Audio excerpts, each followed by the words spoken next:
చిన్నపిల్లల ఆరోగ్యం అనేది 25 ఇయర్స్ బ్యాక్ ఏ విధంగా ఉండేది, ఇప్పుడు ఏ విధంగా ఉంది? మన జనరేషన్ మన ముందర జనరేషన్తో పోలిస్తే ఇమ్యూన్ సిస్టమ్ చాలా వీక్గా ఉంది. ఇప్పుడున్న పిల్లలకి ఈజీగా వాళ్ళకు జలుబు దగ్గు తుమ్ములు వస్తున్నాయి, ఇన్ఫెక్షన్స్ వస్తున్నాయి. 50 పీడియాట్రిక్ పేషెంట్స్ మీ దగ్గరికి వచ్చారు. ఎంతమందికి వాడతారు యాంటీబయాటిక్స్? 80% అవాయిడ్ చేస్తాం. ఓన్లీ లైక్ 20% వాడతాం. గట్లో ఏదో బయట నుంచి ఫారిన్ బాడీ ఎంటర్ అయిందనుకో, గట్ ఏం చేస్తుంది అంటే బయటకు పంపించాలని ట్రై చేస్తుంది. అప్పుడు పిల్లలకి విపరీతమైన కడుపు. చిన్నపిల్లల ఆరోగ్యంలో ఒక ఆరోగ్య విప్లవం రావాలి ఖచ్చితంగా. WHO చెప్తూనే ఉంది ఇవన్నీ. యాంటీబయాటిక్స్ వాడుతుంది, రెసిస్టెన్స్ పెరిగిపోయింది, యాంటీబయాటిక్స్ అవసరం లేదు. నెక్స్ట్ ఫ్యూ ఇయర్స్లో పీడియాట్రిక్ కేసెస్ విపరీతంగా పెరిగిపోతుంది. దాన్ని అవాయిడ్ చేయాలంటే అడ్వైజ్ ఏంటి? Less medication, more healthy gut, sugar తగ్గించి. మీ కంట్రీలో టీచర్స్ ఎడ్యుకేట్ చేస్తారు, మెడికల్ ఎడ్యుకేషన్ ఉంటుందా? టూత్ని ఎలా టేక్ కేర్, వెజిటబుల్స్లో విటమిన్స్ ఉంటాయి, ప్రోటీన్ అంటే ఏంది వాళ్ళకి చిన్నప్పుడు కొద్దిగా చెప్తారు, డీప్గా చెప్పారు. ఇప్పుడు మీ పిల్లలకి ఏదైనా ఎమర్జెన్సీ వస్తే ఏం చేస్తారు? ఖచ్చితంగా వస్తాయి, ప్రతి ఒక్కరికి వస్తే, మా పిల్లలకైనా ఎవరి పిల్లలకైనా వస్తాయి. మరి కంప్లీట్ తినట్లేదా అవన్నీ చూసుకొని. 20 years back 25 years back autism కేసెస్కి ఇప్పుడున్నటువంటి autism cases exploding day by day. MBBS రోజులో అస్సలు ఆటిజం కేసు నేను చూడలేదు, ఓన్లీ బుక్లో చదివాను. ఇన్ని కేసులు ఎక్కువైనావా లేకపోతే ఇంతకుముందు మనం గమనించలేదా, పట్టించుకోలేదా? యాజ్ ఎ పీడియాట్రిషియన్గా ఒక ఆటిజం పేరెంట్కి మీరు ఏ విధంగా ధైర్యం చెప్పగలరు? యాజ్ ఎ అలోపతిక్ ఫిజిషియన్గా అసెస్ చేస్తాం ప్రాబ్లమ్ సివియారిటీ.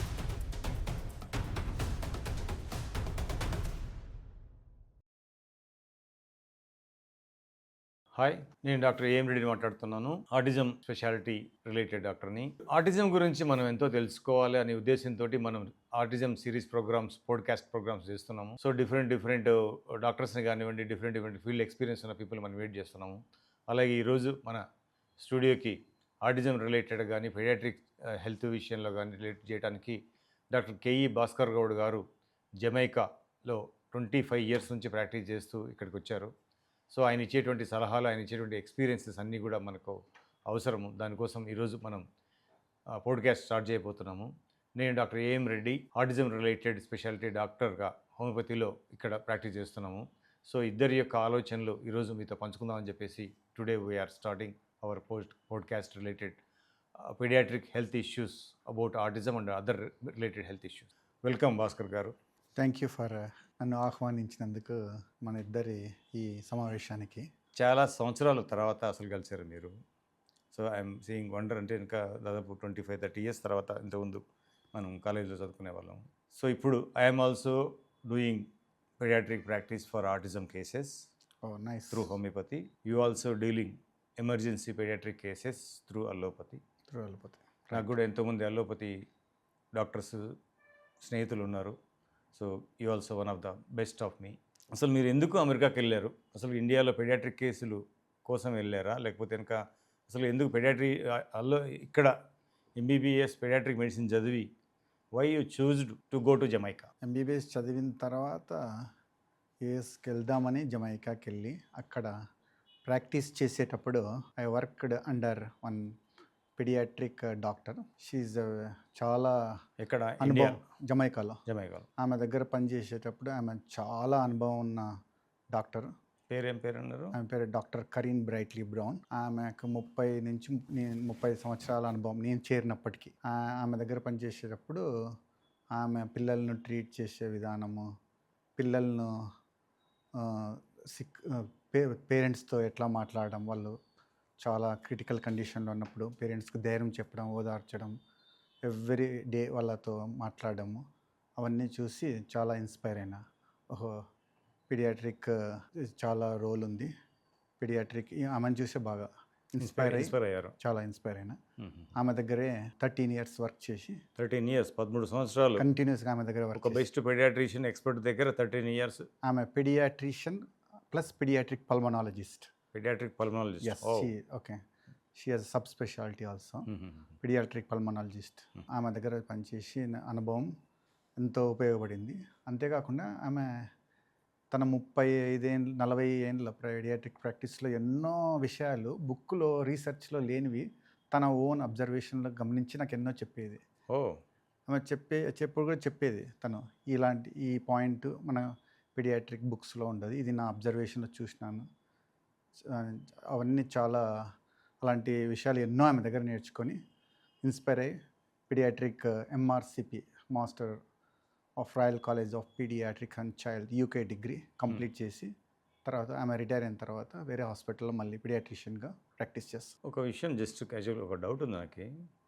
అసలు మీరు 25 ఇయర్స్ బ్యాక్ జమైకాకి వెళ్ళారు పీడియాట్రిక్ ప్రాక్టీస్ కోసం అని చెప్పేసి. మీరు వెళ్ళక ముందుకి ఈ 25 ఇయర్స్లో ఏం జరిగింది ఒక్కసారి ఇండియాలో చెప్పగలరా? అసలు ఇండియన్ పీడియాట్రిక్ అసలు ఏంటి, ఏ విధంగా ఉంది, అప్పుడు ఎలా ఉండేది, ఇప్పుడు ఏ విధంగా ఉంది? అసలు చిన్నపిల్లల ఆరోగ్యం అనేది 25 ఇయర్స్ బ్యాక్ ఏ విధంగా ఉండేది, ఇప్పుడు ఏ విధంగా ఉంది? ఆరోగ్యం విషయం చూస్తే ఆరోగ్యం ఇన్ఫెక్షన్స్ పెరుగుతూనే ఉన్నాయి. ఇన్స్పైట్ ఆఫ్ వ్యాక్సినేషన్ కనిపెడుతున్నారు, చాలా అవేర్నెస్ వచ్చింది. Food, cleanness, hygiene, governments, UNICEF, WHO అందరు రోల్ చేస్తున్నా కూడా మన దేశంలో ఇంకా చాలా పేదరికం ఉంది.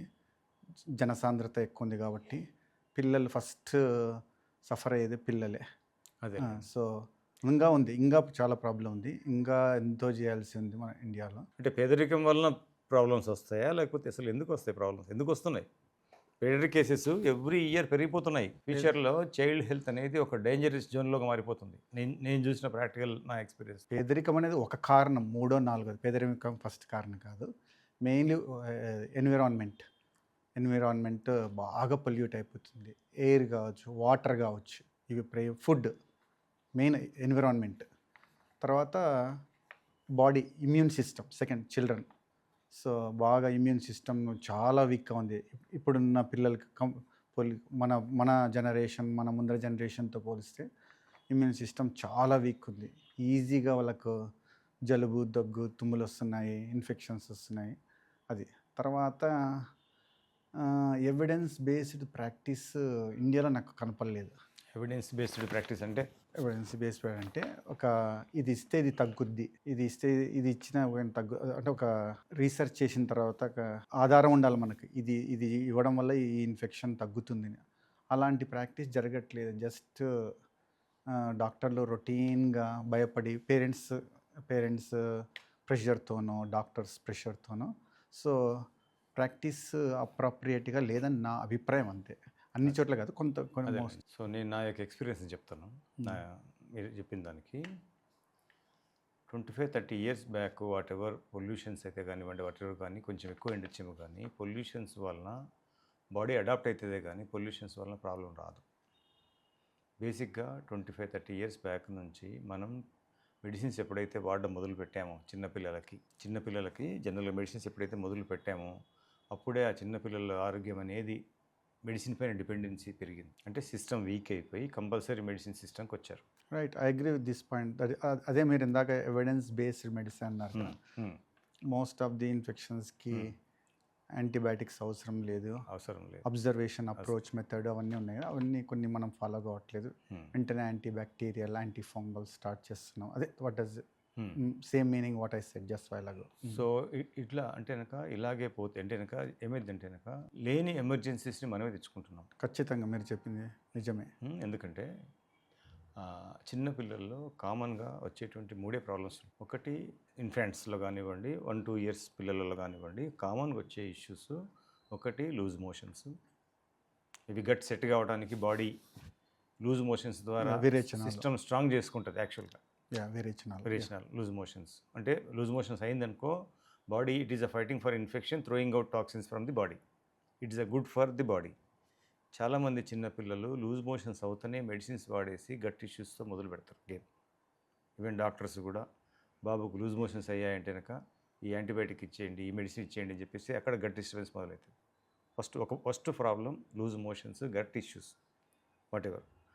దాని తర్వాత సెకండ్ ప్రాబ్లం వచ్చేసి రెస్పిరేటరీ ఇన్ఫెక్షన్స్. చిన్నపిల్లలు వచ్చేటువంటి కామన్, నేను 3 ఇయర్స్ బిలో పిల్లలకు వచ్చేటువంటి నేను ప్రాక్టికల్గా అనౌన్స్ చేసేటువంటిది. సెకండ్ ప్రాబ్లం వచ్చేసి రెస్పిరేటరీ ఇష్యూస్ అంటే కోల్డ్, కాఫ్, దగ్గు, even sometimes pneumonia also. Third problem వచ్చేసి స్కిన్ ర్యాష్. మన బాడీ యొక్క సిస్టంలో మూడే ఇష్యూస్ గుర్తుపెట్టుకోండి. అంటే ఒక హెల్తీ పిల్లలకు మూడే ఇష్యూస్. స్కిన్ ర్యాష్ వస్తుంది, చిన్న దద్దులు ఏదైనా వస్తాయి. మనం ఏం చేస్తాం, ఆయింట్మెంట్స్ తోటి దాన్ని సప్రెస్ చేసేసి ఆ స్కిన్ ర్యాష్ని పర్మనెంట్గా లోపలికి సప్రెస్ చేస్తాం. నేను చూసే ప్రాక్టీస్లో. దాని తర్వాత స్కిన్ సపరేట్ చేయడం వల్ల పిల్లలకి ఇరిటబిలిటీ, యాంగ్జైటీ, రెస్ట్లెస్నెస్ డెఫినెట్గా పెరుగుతుంది. ఎందుకంటే ఎక్టోడర్మ్ నుంచి మనం సపరేషన్ మొదలు పెడితే it goes to inside the body. Even sometimes restlessness వస్తుంది. గట్ ఇష్యూస్ వల్ల, లూజ్ మోషన్స్ వల్ల గట్ ఇష్యూస్ డెవలప్ అయితే దాని తర్వాత నెక్స్ట్ వీక్ అయిపోయి రెస్పిరేటరీకి వెళ్ళిపోద్ది. రెస్పిరేటరీ నుంచి స్కిన్ లెక్. ఈవెన్ ఈ స్కిన్, రెస్పిరేటరీ, గట్ ఈ మూడిటిలోనే మనకు కామన్గా ప్రాబ్లమ్స్ చూస్తున్నాం జనరల్ పీడియాట్రిక్ విషయంలో. సో ఈ 3 ప్రాబ్లమ్స్ని మనం తట్టుకునేటువంటి కెపాసిటీ పిల్లలకు పెంచగలిగితే, ఏ మెడిసిన్స్ ఇవ్వకుండా వాళ్ళ సిస్టాన్ని వాళ్ళే డెవలప్ చేసుకోగలిగితే, ఈ 3 సిస్టమ్స్ నుంచి రేపొద్దున ఫ్యూచర్లో వచ్చే మొత్తం ఎంపైర్ టోటల్ హెల్త్ సిస్టమ్ అంతా కూడా డిపెండ్ అయి ఉంటుంది. సపోజ్ బాబుకు కోల్డ్ కాఫ్ వచ్చింది, మనం మెడిసిన్ ఇవ్వకుండా వదిలేసాం. బాడీ జనరల్ కోల్డ్ కాఫ్ ఎన్ని రోజులు ఉంటుంది? ఒక 3 days, 5 days, 6 days, maximum 7 days. Minimum 3 days, maximum 7 days. అంటే కనుక ఇన్ఫెక్షన్కి ఆ ఇంక్యుబేషన్ పీరియడ్ అనేది 5 days to 7 days ఉంటుంది. ఆ ఇన్ఫెక్షన్ ఇంక్యుబేషన్ పీరియడ్ తగ్గిపోయిన తర్వాత ఆటోమేటిక్గా బాడీ సెల్ఫ్ సస్టైనబిలిటీ నుంచి ఆ ఇన్ఫెక్షన్ని డామినేట్ చేసుకుని రెసిస్టెన్స్కి వస్తుంది. సెకండ్ టైం ఆ ఇన్ఫెక్షన్ రాదు. సో చిన్న ప్రాబ్లమ్స్ మనం చేతిలో హోమ్ రెమెడీస్ తోటి కంట్రోల్ చేసుకోవాల్సినటువంటి విషయాలకి మనం ఎప్పుడైతే మెడిసిన్ మొదలు పెట్టామో దెన్ బాడీ వీక్ అయిపోయి ప్రతి problem it goes to pneumonia, it goes to tuberculosis, loose motions goes to constipation, skin rash goes to permanent itching sensations టోటల్గా. సో ఒక అక్యూట్ ప్రాబ్లాన్ని మనం సప్రెస్ చేయడం వల్ల ఈ 3 ఇష్యూస్ గురించి చెప్తున్నాను. ఆ తర్వాత ఈ అక్యూట్ ప్రాబ్లము బాడీ వీక్ అయిపోయి ఆ సపరేషన్ నుంచి నిదానంగా క్రానిక్ ప్రాబ్లంగా మారిపోతుంది. క్రానిక్ స్కిన్ కండిషన్ డెవలప్ కావడము, క్రానిక్ రెస్పిరేటరీ సిస్టమ్ డిస్టర్బ్ కావడము, chronic gastric issues, gut issues develop కావడం జరుగుతుంది. Most of the 70% of pediatric children ఇప్పుడు గట్ ఇష్యూస్తో కానివ్వండి, రెస్పిరేటరీ ప్రాబ్లమ్స్తో కానివ్వండి, ఈవెన్ స్కిన్ ప్రాబ్లమ్స్ కొంచెం తక్కువ అని చెప్పవచ్చు కానీ బాధపడుతున్నారు. మీరు నేను చూసే ప్రాక్టీస్ దాంట్లో కొందరు డాక్టర్లు మాత్రమే సింపుల్ మెడిసిన్స్తో, హోమ్ రెమెడీస్తో డాక్టర్లు అడ్వైజ్ చేస్తున్నారు. కానీ చాలామంది డాక్టర్లు first day, second day high power antibiotic ఇవ్వడం వల్ల బాడీ వీక్ అయిపోయి ఈ ప్రాబ్లమ్స్ క్రానిక్ ప్రాబ్లమ్స్గా మారిపోతున్నాయి. నేను ప్రాక్టీస్ అందిస్తాను. కొందరు డాక్టర్లు మాత్రం సింపుల్ పారాసిటమాల్. ఇండియాలో యాంటీబయాటిక్ యూసేజ్ విపరీతంగా పెరిగిపోతుంది. దానికి మీరు ఆన్సర్ ఏం చెప్తారు? కరెక్ట్, మీరు చెప్పిన దాంట్లో అంతా నిజం ఉంది. కానీ నేను కొద్దిగా దీన్ని మాడిఫై చేస్తాను. మీరు చెప్పినట్టు చిన్నపిల్లల్లో ఎస్పెషల్లీ యంగ్ ఇన్ఫాంట్స్లో 3 ఇన్ఫెక్షన్సే కామన్, వెరీ కామన్. అయితే నేను ఆర్డర్ చేంజ్ చేస్తాను. ఫస్ట్ నేను రెస్పిరేటర్ అంట, సెకండ్ వచ్చేసి స్కిన్, థర్డ్ విరేచనాలు మీరు చెప్పినట్టు. సో అదే same, but they are 3 important. First యాక్చువల్గా స్కిన్ వస్తుంది. డర్మిక్లో స్కిన్ వస్తుంది. So but respirator lungs expose to environment కాబట్టి, more virus in the more dust in the air కాబట్టి ఫస్ట్ రెస్పిరేటరీ ప్రాబ్లమ్స్, సెకండ్ వచ్చేసి స్కిన్ ప్రాబ్లమ్స్, థర్డ్ వచ్చేసి అదే విరేచనాలు, gut. So these are common. These 3 simple immune system వీక్గా ఉండడం వల్ల so ఇమ్మీడియట్లీగా ఇన్ఫెక్షన్స్ వస్తాయి. సో అకార్డింగ్ టు అల్లోపతిక్ ఫిజిషియన్గా even if you go to WHO, UNICEF, most common infections వచ్చి వైరల్ ఇన్ఫెక్షన్స్. అవును. So they are viral infection. 95% only 5% is bacterial, rare. So viral అంటే medication ఇంతవరకు ఎవరు వైరస్ కనిపెట్టలేదు. ఒక వైరల్ ఇన్ఫెక్షన్ అన్ని viral ఫీవర్స్కి బ్యాక్టీరియల్ మెడిసిన్సే ఇస్తున్నారు. అదే చెప్తున్నా, అదే నేను చెప్పింది, WHO చెప్పింది viral infection most common. So viral infection ఇంగ్లీష్లో సెల్ఫ్ లిమిటింగ్ అంటారు. అంటే అవంతకు అవే తగ్గిపోతుంది, కొద్దిగా టైం పడుతుంది, 5 to 7 days. సో అదంతా ఫిజిషియన్ అందరికీ తెలుసు. But because of people busy life తొందరగా తగ్గిపోయి, పేరెంట్స్ ప్రెషరు, బిజీ ప్రాక్టీస్, అంటే డాక్టర్కి అంత సమయం లేక పేరెంట్స్తో మాట్లాడి ఇలా ఉంటుందమ్మా 5 రోజులు కొద్దిగా ఓపిక పట్టు, వర్సనింగ్ అయితే మళ్ళీ మా దగ్గర అప్పుడు మళ్ళీ ఎగ్జామ్ చేసి అవసరమైతే టెస్టులు చేసి అప్పుడు యాంటీబయాటిక్ ఇస్తామని చెప్పేంత టైం కానీ ఓపిక కానీ కొంతమంది మోస్ట్ బిజీ పీడియాట్రిషియన్స్ లేకపోవడం వల్ల. Number 2 parents pressure. సార్ ఏదో ఒక బలమైన మెడికేషన్ అండ్ సార్ తగ్గిపోలే 2-3 రోజుల్లో, అలా వాళ్ళంతా చెప్పడం వల్ల ఇవన్నీ complex lot of factors making doctors. But still good some doctors still మీ హాస్పిటల్లో యాంటీబయాటిక్ వాడతారా? లేదు, 95% హాస్పిటల్ కదా మీది. మా హాస్పిటల్ నేను పనిచేసేది మా ఐలాండ్లో top busiest hospital, referral hospital. నేను పీడియాట్రిక్ ఎమర్జెన్సీ ఫిజిషియన్ని. మేము ఫుల్ హిస్టరీ తీసుకుంటాం, ఎగ్జామ్ చేస్తాము. అసలు హిస్టరీ ఎగ్జామినేషన్లో తెలిసిపోతుంది ఇది ఒక వైరల్ ఇన్ఫెక్షన్, ఇది రెస్పిరేటర్ చేసి మదర్కి అసెస్ చేసి ఏం పర్లేదు, ఇంటికి వెళ్ళు, 3 days అబ్జర్వ్ చేయి, జస్ట్ ఫీవర్ వస్తే పారాసిటమాల్ ఇచ్చు, బాగా ఫ్లూయిడ్స్ తాపించు, అంతే. బాగా ఫ్లూయిడ్స్ తాగాలి, ఎందుకంటే డిహైడ్రేషన్ ఈజీగా అవుతుంది చిన్నపిల్లల్లో, పాపం అపిటైట్ తగ్గిపోతుంది కదా. ఇంకా మదర్ యాంగ్జైటీగా ఉంటుంది, జ్వరం వస్తుంది కాబట్టి మదర్ యాంగ్జైటీని మనం కొద్దిగా అడ్రస్ చేస్తే వాళ్ళు ఇంటికి వెళ్ళి 3-4 days అబ్జర్వ్ చేసి తగ్గకపోతే రమ్మని చెప్తాము. తర్వాత అపార్ట్ ఫ్రమ్ మనం కొద్దిగా ఇంకా ఏమైనా సీరియస్ సిమ్టమ్స్ కూడా ఎక్స్ప్లెయిన్ చేస్తాం. ఇవన్నీ ఉంటే ఎప్పుడైనా హాస్పిటల్ రావచ్చు, లేకపోతే నువ్వు ఇంటికాడ పారాసిటమాల్ ఇచ్చి, ఫ్లూయిడ్స్ బాగా ఇచ్చి, జ్యూస్, వాటర్ ఇచ్చి అబ్జర్వ్ చేసుకోవచ్చు అని చెప్పిస్తాం. అవసరమైతేనే ఇన్వెస్టిగేషన్స్ అంటే బ్లడ్ టెస్ట్ కానీ, ఎక్స్రే కానీ. ఇండియాలో ఏంటంటే ప్రాపర్ కేస్ టేకింగ్ తీసుకోరు చాలామంది డాక్టర్లు. కరెక్ట్, అదే is a major mistake. Case taking తీసుకుంది డాక్టర్స్కి అస్సలకి, అంటే ఆ కేసు అర్థం కాదు. జనరల్ ఏ కేసు అయినా సరే కేస్ టేకింగ్ ప్రాపర్గా తీసుకోరు. అండ్ మదర్ కౌన్సిలింగ్ సిస్టమ్ కూడా కరెక్ట్గా ఉండదు. ఇటు 5 నిమిషాల కంటే ఎక్కువ పట్టదు ఒక పేషెంట్కి. 5 నిమిషాల్లో హిస్టరీ తీసుకోవచ్చు, 5 నిమిషాలు ఎగ్జామ్ చేయొచ్చు. అన్లెస్ చైల్డ్ చాలా క్రిటికల్గా ఉంటే అది సీరియస్ కేసు ఎక్కువ పడుతుంది. సింపుల్ కేసెస్ మనం రోజు చూసే కేసెస్లో మనం ఒక 20 మంది చూసినామంటే 15 మంది సింపుల్ ఇన్ఫెక్షన్స్ ఉంటాయి, 5 patients సీరియస్గా ఉంటారు. వాళ్ళని కొద్దిగా సీరియస్ హిస్టరీ తీసుకొని మనం చేయొచ్చు, అసెస్ చేయొచ్చు. అదే బేసిక్గా ఎంబీబీఎస్ డాక్టర్లు ఉన్నప్పుడు పెడియాట్రిక్ కేసులు తక్కువ ఉండేది. ఎప్పుడైతే పెడియాట్రిక్ డాక్టర్లు వచ్చారో, ఎప్పుడైతే మెడిసిన్స్ ఎక్కువ మొదలు పెట్టారో, ఎక్కువ పెడియాట్రిక్ కేసులు అవుతున్నాయి. ఈవెన్ పల్లెటూర్లలో పెడియాట్రిక్ కేసులు విపరీతంగా పెరుగుతున్నాయి. చిన్నపిల్లలు జనరల్గా పల్లెటూర్లలో ఆరోగ్యం బాగుంటుందంటాం, పొల్యూషన్ ఏమి ఉండదంటాం, కరెక్ట్, తినే ఫుడ్ కూడా బాగుంటుంది. బట్ అక్కడే ఎక్కువ పెడియాట్రిక్ కేసులు మొదలవుతాయి. బికాజ్ ఎందుకంటే మనం అన్వాంటెడ్ మెడికేషన్స్, అన్నెసెసరీ మెడిసిన్స్ వాడి బాడీని వీక్ చేసుకుంటూ కండిషన్ ఎమర్జెన్సీ తీసుకెళ్తున్నాం. ఒక పెడియాట్రిక్ కేసు ఎమర్జెన్సీ దగ్గరికి ఎందుకు వస్తుంది అంటే, ఇమ్యూన్ సిస్టమ్ అనేది ఒక బిల్డప్ సిస్టమ్. బాడీకి పుట్టిన తర్వాత బిల్డ్ అవుతా స్ట్రాంగ్ కావాలా. అంతే, కరెక్ట్, అంతే కదా.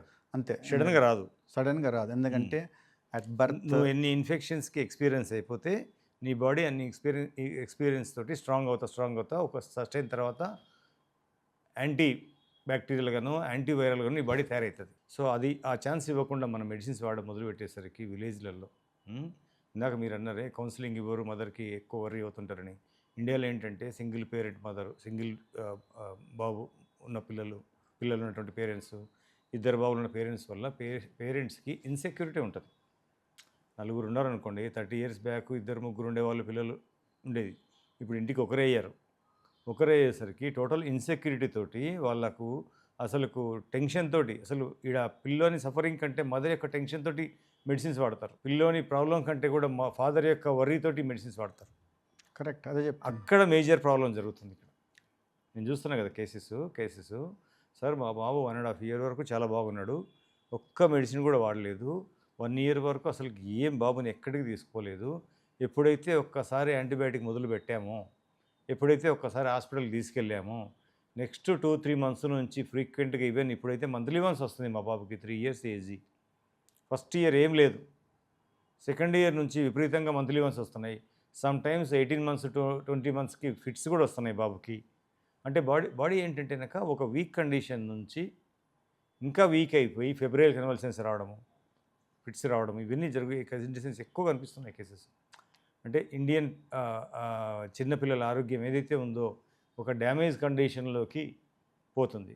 కొందరు పెడియాట్రిషియన్స్ మాత్రమే తక్కువ మెడిసిన్స్ తోటి వాళ్ళ ఆరోగ్యాన్ని స్ట్రాంగ్ చేస్తున్నారే కానీ చాలామంది పెడియాట్రిషియన్స్ ఎక్కువ మెడిసిన్స్ తోటి పిల్లల ఆరోగ్యాన్ని పాడు చేస్తున్నారు. నేను అంటే వాళ్ళకు పాడు చేస్తున్నారని నేను అట్లా కామెంట్ చేయడానికి లేదు. ఇక్కడ నా అబ్జర్వేషన్ ఇది.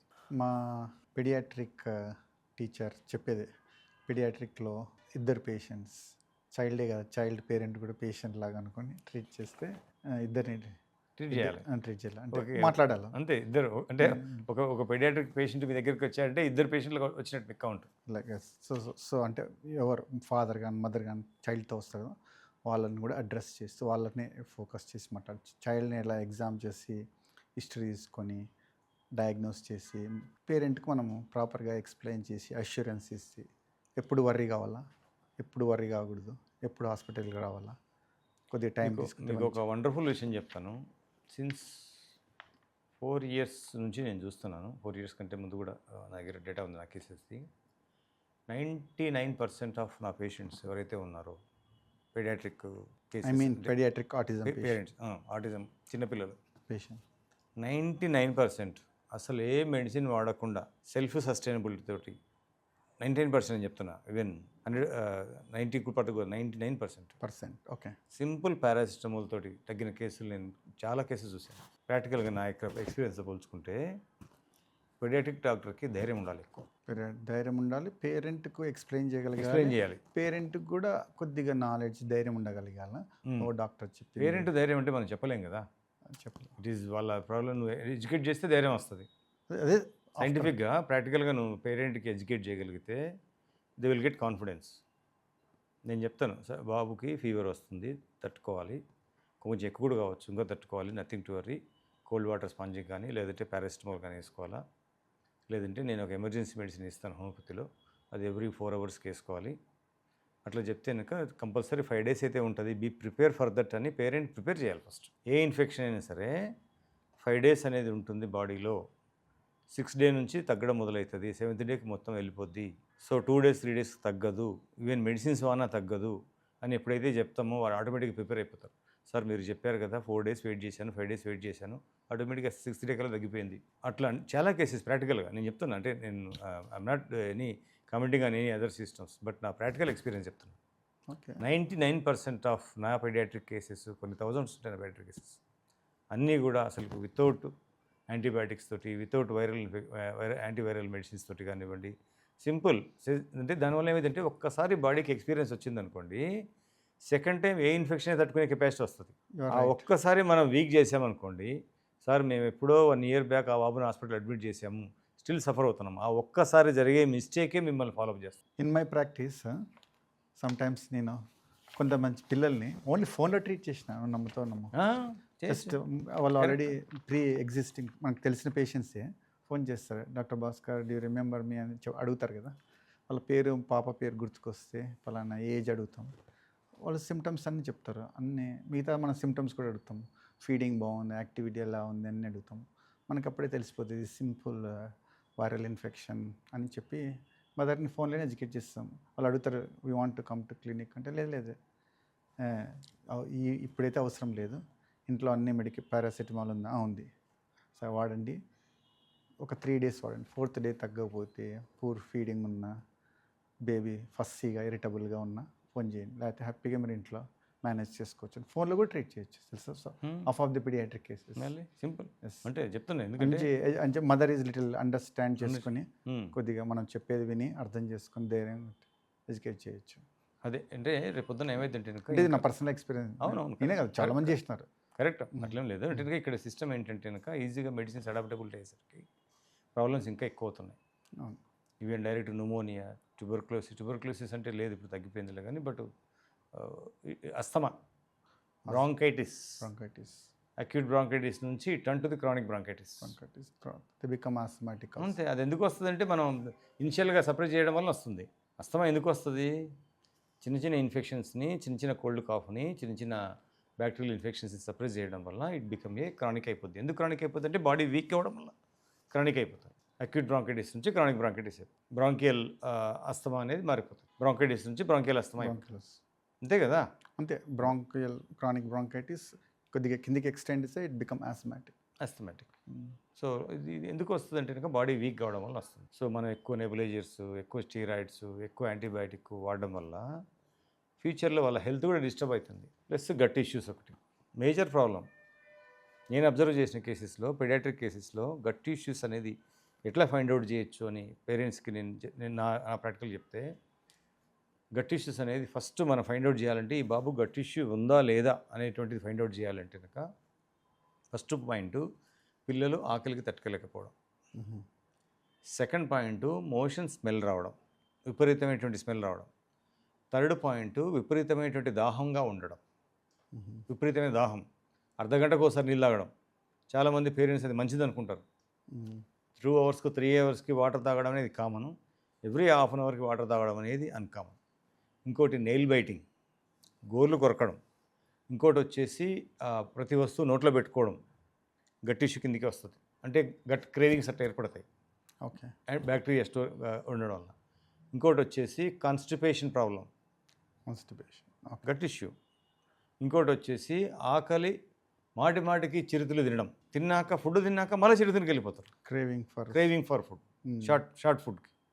అది గట్ ఇష్యూ కిందకే వస్తుంది. ఇంకోటి వచ్చేసి ఆకలి లేకపోవడం కూడా గట్ ఇష్యూనే. Complete loss of appetite, that is also gut ఇష్యూనే. ఇవి గట్ ఇష్యూస్ను పిల్లలకు ఉన్నాయా లేదా ఫైండ్ అవుట్ చేయడం. ఈ గట్ ఇష్యూస్కి మూల కారణము మనం ఇన్ఫెక్షన్స్ని సప్రెస్ చేయడం వల్ల, రెస్పిరేటరీ ఇన్ఫెక్షన్స్ కానివ్వండి, లూజ్ మోషన్స్, గ్యాస్ట్రిక్ ఇన్ఫెక్షన్స్ కానివ్వండి, సప్రెస్ చేయడం వల్ల ఇన్ఫెక్షన్స్ గట్లో స్టోర్ అయిపోయి, గట్లో నుంచి బయటికి రావడం అనేది ఇన్ఫెక్షన్ స్టోర్ అయిపోయి బాడీని ఇరిటేట్ చేస్తుంటాయి. దీనివల్ల ఆటిజం కానివ్వండి, ADHD కానివ్వండి, హైపర్ యాక్టివ్ కానివ్వండి, బిహేవియర్స్ కానివ్వండి, ఉన్న ప్రాబ్లమ్ని ఎక్కువ చేస్తాయి. నేను నా యొక్క రీసెర్చ్లో చెప్తున్నాను, నేను చూసే cases. Gut is the key for all health issues in future. గట్ అనేది ఫ్యూచర్లో వచ్చేటువంటి ప్రతి ఒక్క దానికి కారణమవుతుంది. గట్ని కాపాడుకోవాలంటే మీరు ఏం మంచి ఫుడ్ ఇవ్వాల్సిన అవసరం లేదు.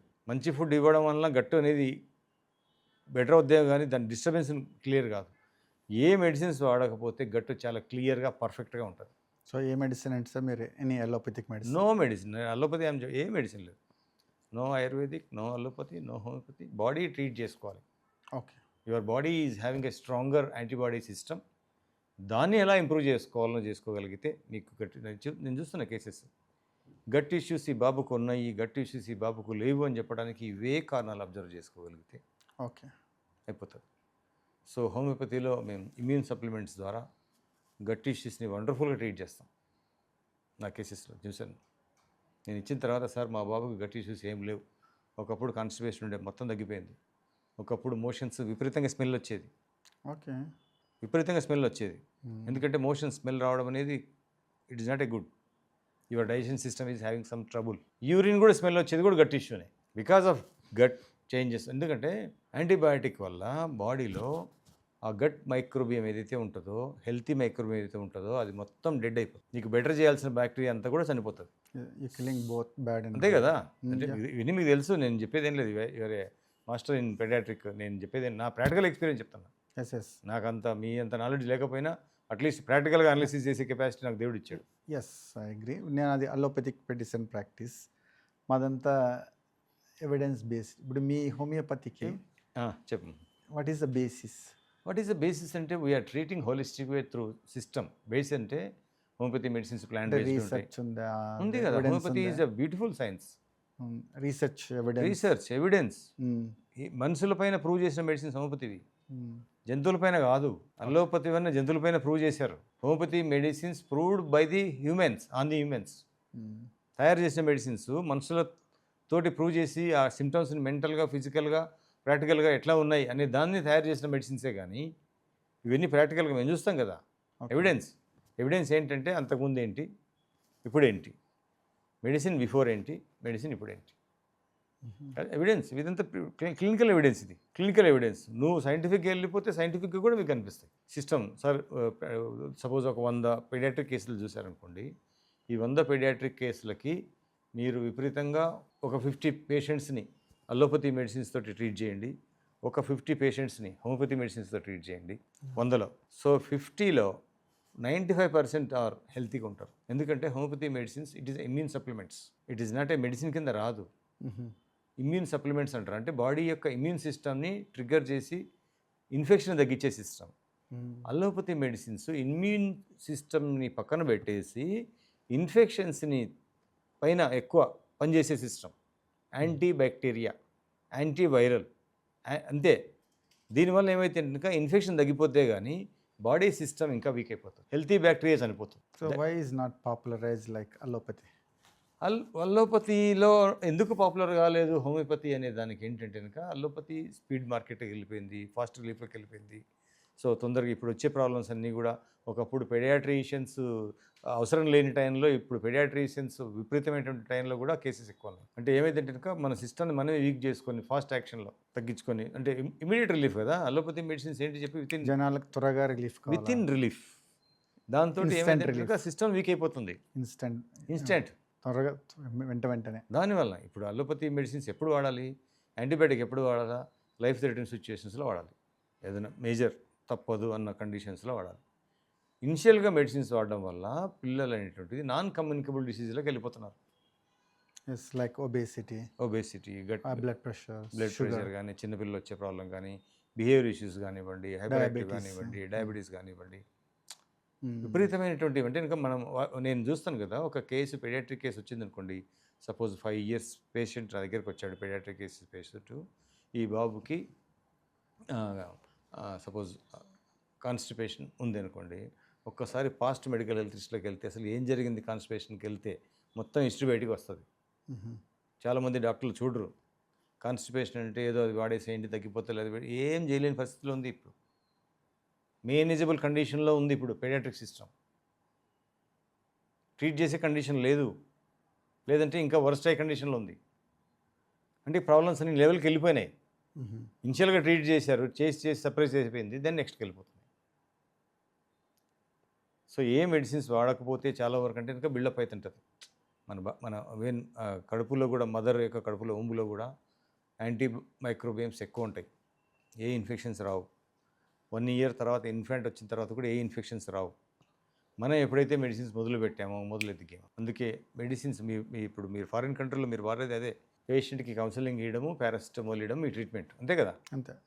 ఇక్కడ పేషెంట్ కౌన్సిలింగ్ లేదు, పారాసిటమాల్తో పాటు హై పవర్ యాంటీబయాటిక్ ఇవ్వడం వల్ల డాక్టర్కి తొందరగా రిలీఫ్ వస్తుంది, డాక్టర్కి తొందరగా డబ్బులు వస్తున్నాయి. దెన్ పేషెంట్ యొక్క హెల్త్ డిస్టర్బ్ అంటే ఒక రెస్పాన్సిబుల్ వేలో లేదని చెప్తున్నాను. అంతేకాకుండా ఇండియా వచ్చేసి ప్రపంచానికి హెడ్ క్వార్టర్ అయిపోయింది ఫార్మస్యూటికల్ ఇండస్ట్రీ. మళ్ళీ ఇండియాలో ఉన్న ఫార్మస్యూటికల్ కంపెనీ ఇండియాని ప్రపంచం మొత్తానికి మెడికేషన్ తయారు చేసి పంపిస్తుంది. అక్కడ కూడా డిస్టర్బ్ అవుతుంది. ఎందుకంటే నేను ఉండే కంట్రీ చిన్న కంట్రీ. పేషెంట్స్ పిడియాట్రిక్ ప్రాక్టీస్గా నేను చేసేది. పిడియాట్రిక్ ప్రాక్టీస్కి చిన్నపిల్లలకైనా బ్యాక్టీరియల్ ఇన్ఫెక్షన్స్ వస్తే ఓన్లీ మార్కెట్ హోల్ కంట్రీకి 4 యాంటీబయాటిక్స్ ఉంటాయి, ఇంకా తర్వాత ఏం లేవు. ఓకే. ఇక్కడ మార్కెట్లో ఒక 15 to 20 యాంటీబయాటిక్స్ అవైలబుల్. 4 యాంటీబయాటిక్స్ వాడతారు బాగా మీరు. సపోజ్ ఒక 100 మంది పేషెంట్లు, ఒక 50 members మీ దగ్గరికి వచ్చారనుకోండి, ఎంతమందికి వాడతారు యాంటీబయాటిక్? 50 పీడియాట్రిక్ పేషెంట్స్ మీ దగ్గరికి వచ్చారు రఫ్గా. ఓన్లీ లైక్ 20% వాడతాం, 80% అవాయిడ్ చేస్తాం. 80% అవాయిడ్ చేస్తాం. ఆ 20%లో 20% జెన్యున్ కాదు, depends on the physician experience. బాగా అనుభవం ఉన్నోడైతే ఇంకా 20%, 10% తగ్గించగలుగుతాడు. Very good. యంగ్ పిడియాట్రిషియన్ అనుకో, level of confidence, level of experience తక్కువ ఉంటుంది కాబట్టి ఎందుకు ప్రతి infection caused by both virus and bacteria కదా. ఫర్ ఎగ్జాంపుల్ ఇయర్ ఇన్ఫెక్షన్ అనుకోండి, మనము ఫీవర్, పిల్లోడు అపిటైట్ తక్కువ, కాఫ్ కోల్డ్ ఉంటాయి, మనం చెవిలో పెట్టి చూసామనుకో, ఇయర్ టింపానిక్ మెంబ్రేన్ రెడ్గా బల్జ్ అయి ఉంటుంది, అంటే year infection. But year infection both caused by virus, bacteria. So కొద్దిగా ఎక్స్పీరియన్స్ పీడియాట్రిషియన్ వద్దు, ఇది వైరస్ ఇన్ఫెక్షన్ లాగా ఉంది, ఒక 48 hours వెయిట్ చేద్దాం అంటాడు. ఒక యంగ్ పీడియాట్రిషియన్స్ లేదు రెడ్ బల్జింగ్ ఉంది, ఇట్ కుడ్ బి ఏదో బ్యాక్టీరియా ఉండొచ్చు, యాంటీబయాటిక్ స్టార్ట్ చేస్తాం అని స్టార్ట్ చేస్తాడు. సో ఈ సెకండ్ కేసులో young pediatrician plus parent both will be happy. So ఇక్కడ ఏమైందంటే కనుక ఇక్కడ పీడియాట్రిషియన్ భయపడే దాన్ని బట్టి, పీడియాట్రిషియన్ తీసుకుంటే డెసిషన్ బట్టి చైల్డ్ యొక్క ఫ్యూచర్ ఆధారపడుతుంది. అట్లా అనొచ్చు. కూడా పేరెంట్ సెకండ్ పేరెంట్ కరెక్ట్, అది కూడా కరెక్ట్. పేరెంట్ యొక్క ఎక్కువ వరీ. సమ్టైమ్ పేరెంట్ వచ్చి అడుగుతాడు, ఖచ్చితంగా నాకు యాంటీబయాటిక్ కావాల్సిందే. నా దగ్గరికి వస్తారు కదా పేరెంట్స్, పాపం వాళ్ళకు lack of knowledge, lack of experience, insecurity ఉంటుంది, భయం ఉంటుంది అంతే తప్ప వాళ్ళు ఏదో మనం డిమాండ్ చేయాలని కాదు, వాళ్ళకి భయం ఉంటుంది. ఆ భయాన్ని మనము యాజ్ ఎ ఫిజిషియన్గా మనము అష్యూరెన్స్ ఇచ్చి తొలగించగలిగితే వాళ్ళు కూడా అండర్స్టాండ్ చేసుకుంటారు. 80 to 90%, ఓన్లీ 10% నువ్వు ఎంత ఎక్స్ప్లెయిన్ చేసినా దే వాంట్ దేర్ యాంటీబయాటిక్. అదేలేండి. అప్పుడు మనం ఏం చేయలేమనుకో. ఇప్పుడు ఎన్ని కేసులు మీరు జనరల్గా ఎమర్జెన్సీ కేసెస్ ఎన్ని ఉంటాయి మీ హాస్పిటల్ పర్ డే? ఫస్ట్ మేము స్క్రీన్ చేయడమే డైలీ 250 to 300 కేసెస్ స్క్రీన్ చేస్తాం. అంటే వీళ్ళు రియల్ ఇన్ఫెక్షన్స్ ఊరికే చిన్నదానికి వచ్చారని స్క్రీన్ చేస్తాం 24 అవర్స్ చెప్తున్నారు. అదే 300లో ఎన్ని కేసులు రియలిస్టిక్గా? అసలు ఒక 100 కేసెస్ రిజిస్టర్ చేస్తాం, 100 ఇంటికి పంపించేస్తాం. లేకపోతే చిన్న హెల్త్ సెంటర్కి వెళ్ళామంటాం, చిన్న డాక్టర్ దగ్గరికి వెళ్ళు, అవసరం కూడా ఉండదు. అయితే ఇంటికి మన దారిలో వెళ్ళేటప్పుడు ఒక పారాసిటమాల్ కొనుక్కో వెళ్ళు అని చెప్పి అడ్వైస్ చేసి పంపిస్తాం. 100లో మళ్ళీ మేము అవి 100ని రిజిస్టర్ చేస్తాం. బికాజ్ ఆఫ్ ఏజ్, అండర్లయింగ్, అంటే ఆ చైల్డ్కి ఏదో ఇమ్యూన్ సిస్టమ్ వీక్నెస్ ఉందనుకో, లైక్ ఆస్మాటిక్ చైల్డ్, ఏదో క్రానిక్ రోగం ఉన్న పిల్లల్ని రిజిస్టర్ చేసి కొద్దిగా మోర్ హిస్టరీ, మోర్ ఎగ్జామినేషన్ చేయాల్సి ఉంటుంది. సో మోర్ రియలిస్టిక్ వేలో ట్రీట్ చేస్తారు మీరు. ఇక్కడ అట్లా కాదు. Everything evidence base, guidelines, WHO guidelines, American Academy of Pediatrics. మళ్ళీ ఇక్కడ ఫాలో కారా WHO రూల్స్? ఇండియాలో ఫాలో కావాలా? ఇండియాలో 80% అడ్మిషన్సే ఉంటాయి. WHO గైడ్ లైన్స్ ప్రిపేర్ చేసేదే ఇలాంటి అభివృద్ధి చెందుతున్న దేశాల కొరకే. మళ్ళీ ఎందుకంటే అమెరికా, UK వాళ్ళకు WHO గైడ్ లైన్స్ అవసరం లేదు. ఎందుకంటే వాళ్ళ ఓన్ రీసెర్చ్ చేసుకుంటారు. They have own researches, they have own guidelines. WHO guidelines అది మిగతా ప్రపంచంలో అన్ని దేశాలకు, వాళ్ళకు అమెరికా వాళ్ళ కొరకు కాదు, అని ఫస్ట్ వరల్డ్ కంట్రీ కొరకు కాదు, అభివృద్ధి చెందుతున్న దేశాల కొరకే వాళ్ళు రీసెర్చ్ చేసి గైడ్ లైన్స్ ఇస్తారు. మళ్ళీ ఎందుకు ఫాలో కావడం లేదు ఇండియాలో? ఫాలో కావడం లేదంటే ఇంకదే బికాజ్ ఆఫ్ పాపులేషన్, జనసాంద్రత పెరిగి, జనసంఖ్య పెరిగింది, డాక్టర్లు పెరిగారు, అంతా ఎవ్రీథింగ్ పెరిగారుగా. మరి పేరెంట్స్ త్వరగా రికవరీ కావాలా. తర్వాత చాలామంది, కొంతమంది డాక్టర్ దగ్గర కూడా కదా, ఫార్మసిస్ట్ దగ్గరికి వెళ్ళి యాంటీబయాటిక్ తీసేసుకుంటున్నారు. అసలు అది రాంగ్. ఓవర్ కౌంటర్ ఉంటుంది. మీ దగ్గర జమేగాలు ఉంది అది మీకు? లేదు, ఒక్క యాంటీబయాటిక్ కూడా రాదు. ఒక్క వితౌట్ ప్రిస్క్రిప్షన్ ఐలాండ్లో ఒక్క యాంటీబయాటిక్ కూడా అమ్మారు. ఓన్లీ నీకు ఓవర్ కౌంటర్ అమ్మేది ఫీవర్, పారాసిటమాల్ తప్ప. కాఫ్ కోల్డ్ మెడికేషన్ అంటే అంతే, మేనేజబుల్ మెడికేషన్ అంతే. Antibiotic without prescription not available. ఇక్కడ లేదు, మానిటరింగ్ లేదు, సిస్టమ్ తెలుసు, మొత్తం కంట్రోల్ లేదు. ఇండియన్ మెడికల్ సిస్టమ్ అయితే టోటల్ కంట్రోల్ లేదు. అవన్నీ బేసిక్ ఆలోచించకుండా వెళ్ళిపోతున్నారు. బికాస్ ఆఫ్ పాపులేషన్ కాదు, సిస్టమ్ లేదు. ఇక్కడ పాపులేషన్ పక్కన పెట్టండి, సిస్టమ్ ఇంపార్టెంట్. సిస్టమ్ ఉంటే పాపులేషన్ కంట్రోల్ చేస్తారు. అమెరికాలో కూడా పాపులేషన్ ఉంది, సిస్టమ్ లేక.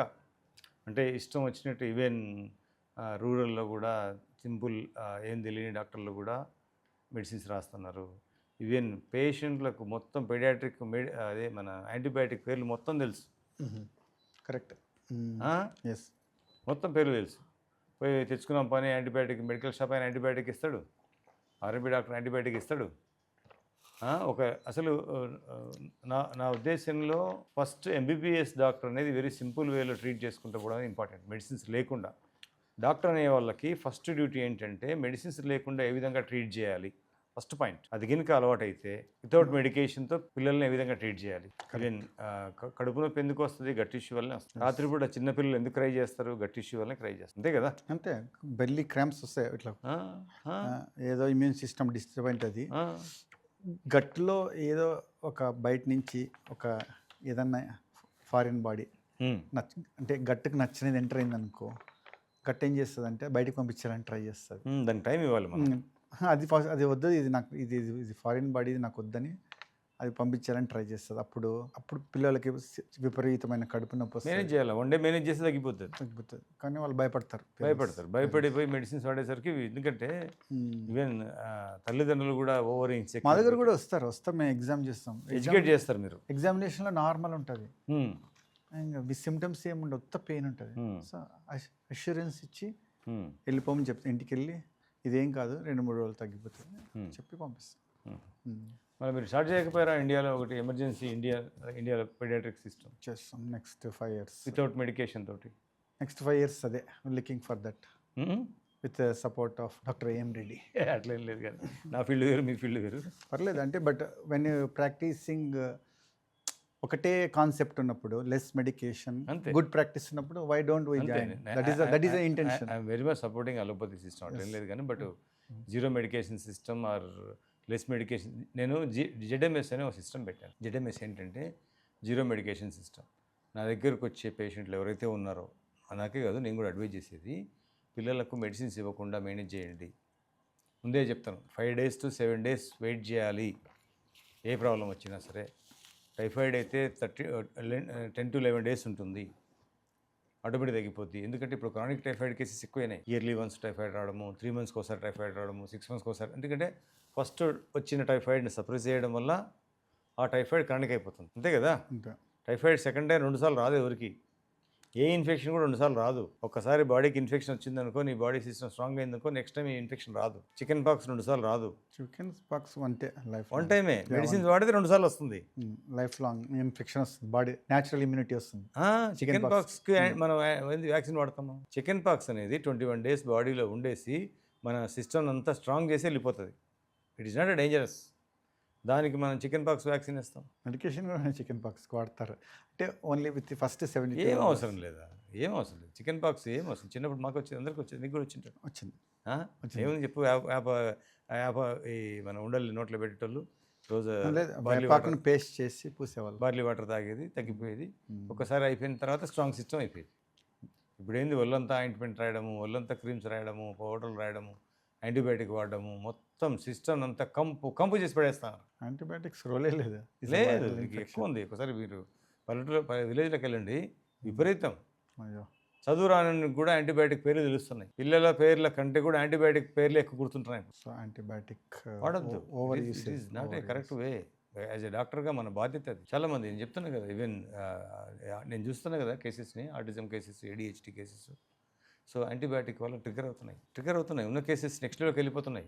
Okay, that is a major dangerous system. Indian medical system అనేది ఫ్యూచర్లో ఇంకా డేంజర్కి వెళ్ళిపోతుంది. పీడియాట్రిక్లో మీకు ఇంకా ఫ్యూచర్లో కనిపించేటువంటి కేసెస్ ఏంటంటే psychiatric cases. It leads to all goes to psychiatry. చెప్పాను కదా నేను, అంటే మెడిసిన్స్ ఎక్కువ వాడే కొద్దీ వీక్ అయిపోయి all problems goes to nervous system, neurological disturbance, psychiatry ప్రాబ్లంకి వెళ్ళిపోతున్నాయి. Okay, that is your observation. Younger generation చూడండి, నెక్స్ట్ యంగర్ జనరేషన్ 20 years తర్వాత విపరీతమైన సైకాట్రీ కేసులు వస్తాయి. మనం సైకాట్రీ కేసులని సపరేట్ డిపార్ట్మెంట్ పెట్టుకొని సైకాట్రీ ట్రీట్ చేస్తాం, కానీ what is the root cause of psychiatry, what is the root cause of chronic health problem అనేది ఆలోచించుకుంటాం. జీరో మెడికేషన్ సిస్టమ్ ఎప్పుడైతే మనం మొదలు పెడతామో, నేను చాలామంది పేరెంట్స్కి అడ్వైజ్ చేస్తుంటాను, చాలామంది ఫ్రెండ్స్కి అడ్వైజ్ చేస్తుంటాను, చాలామంది మన ఫ్రెండ్స్ పీడియాట్రిక్ డాక్టర్లు కూడా ఉన్నారు.